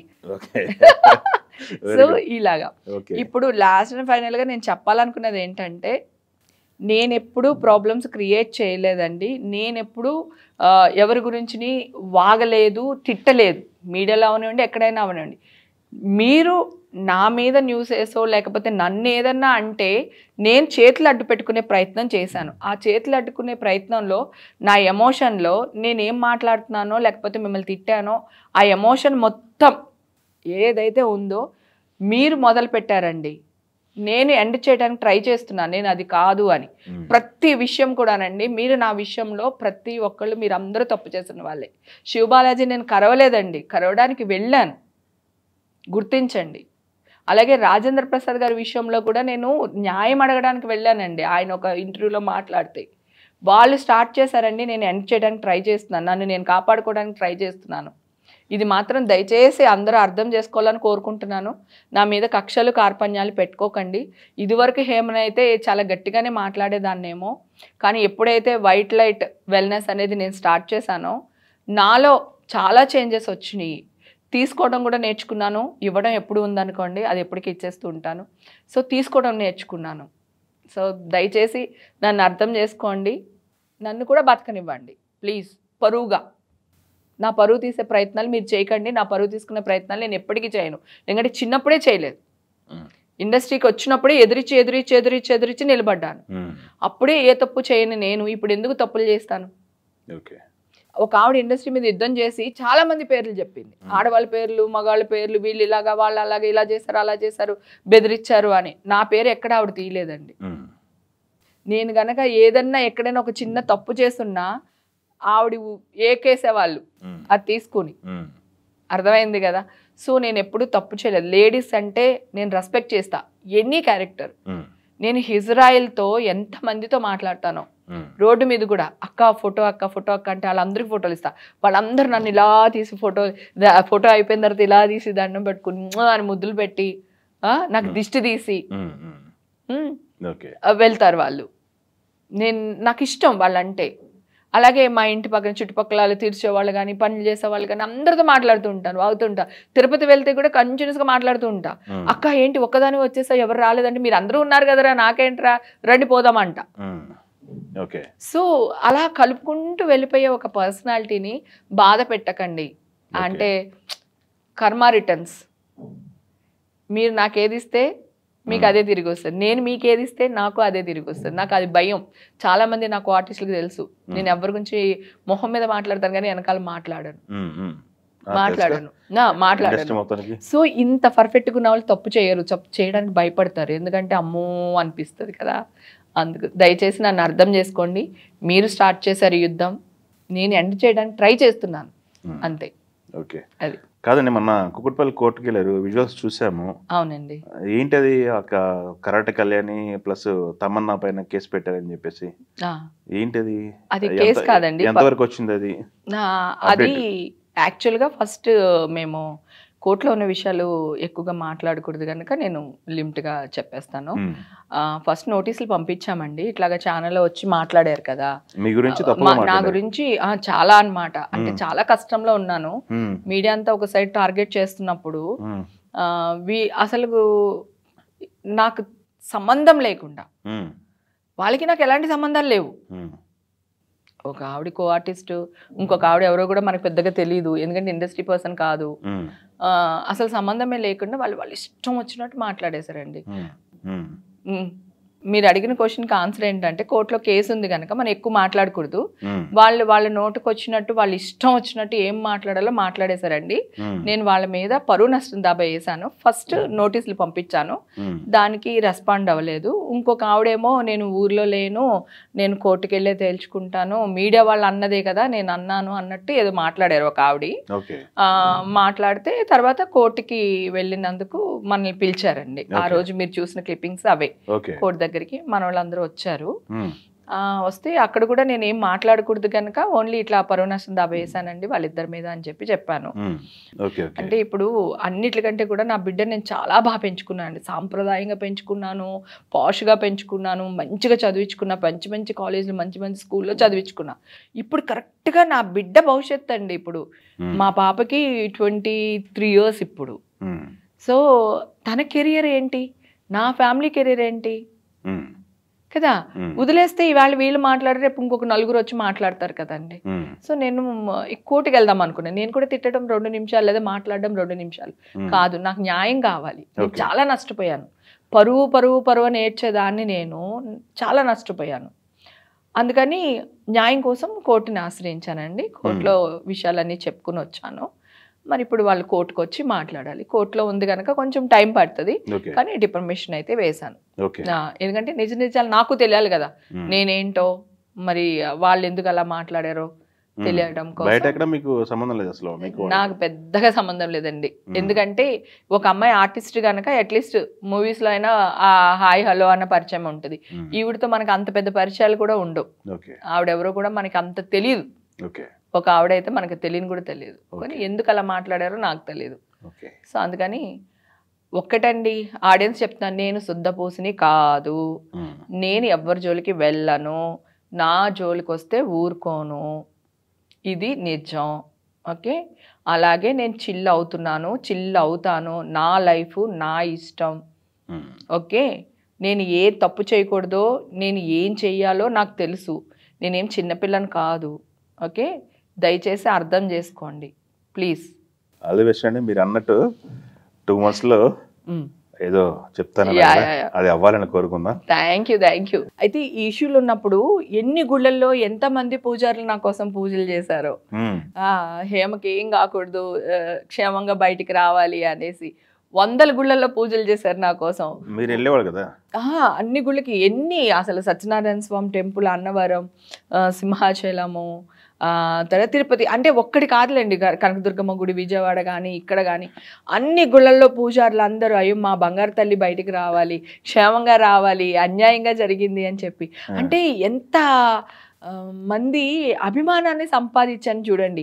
ఒక ఇష్యూలో ఉండి 3 స్టేట్ల వాళ్ళు నా మీద ఇష్టం వచ్చినట్టు న్యూస్ వేస్తుంటే కూడా ప్రజలందరూ మా హేమక్క అలాగా కాదు, హేమక్క సేఫ్టీగా ఉండాలి, క్షేమంగా తిరిగి రావాలి అని గుళ్ళల్లో పూజలు చేయడం ఏంటి, ఇళ్లల్లో వాళ్ళు అందరూ. నేను ఇప్పుడు కూడా ఎక్కడికైనా వెళ్తే కూడా వాళ్ళే మీడియా వాళ్ళే అంతేనమ్మా వాళ్ళు ఇంతేనమ్మా అని మాట్లాడుతున్నారు. సో నా విషయంలో అంటే ఎంత ప్రేమ అభిమానాన్ని సంపాదించానో చూడండి. థ్యాంక్ యూ సో మచ్ అండి. ప్రతి గుళ్ళో పూజ చేసిన పూజారులందరికీ, మా అక్క క్షేమంగా తిరిగి రావాలని కోరుకున్న నా అభిమానులకి, నా అన్న తమ్ముళ్ళకి, మా అమ్మాయి క్షేమంగా ఉండాలి, మా అమ్మాయి తప్పు చేయదని నమ్మిన వాళ్ళు ప్రతి ఒక్కరికి కూడా శిరస్సు వంచి నమస్కారం చేస్తున్నానండి. మీ పిల్ల చాలా మంచిది, ఎప్పుడు తప్పు చేయదండి. Thank you. మీ అభిమానం ఎప్పటికీ ఇలాగే ఉండాలి, నాతోనే ఉండాలి, మీ బ్లెస్సింగ్స్ అన్నీ నా మీద ఉండాలని కోరుకుంటున్నాను. థ్యాంక్ యూ వేణు, నన్ను మంచిగా ఇంటర్వ్యూకి పిలిచి ఇంటర్వ్యూ చేసినందుకు థ్యాంక్ యూ సో మచ్ అండి. నమస్తే.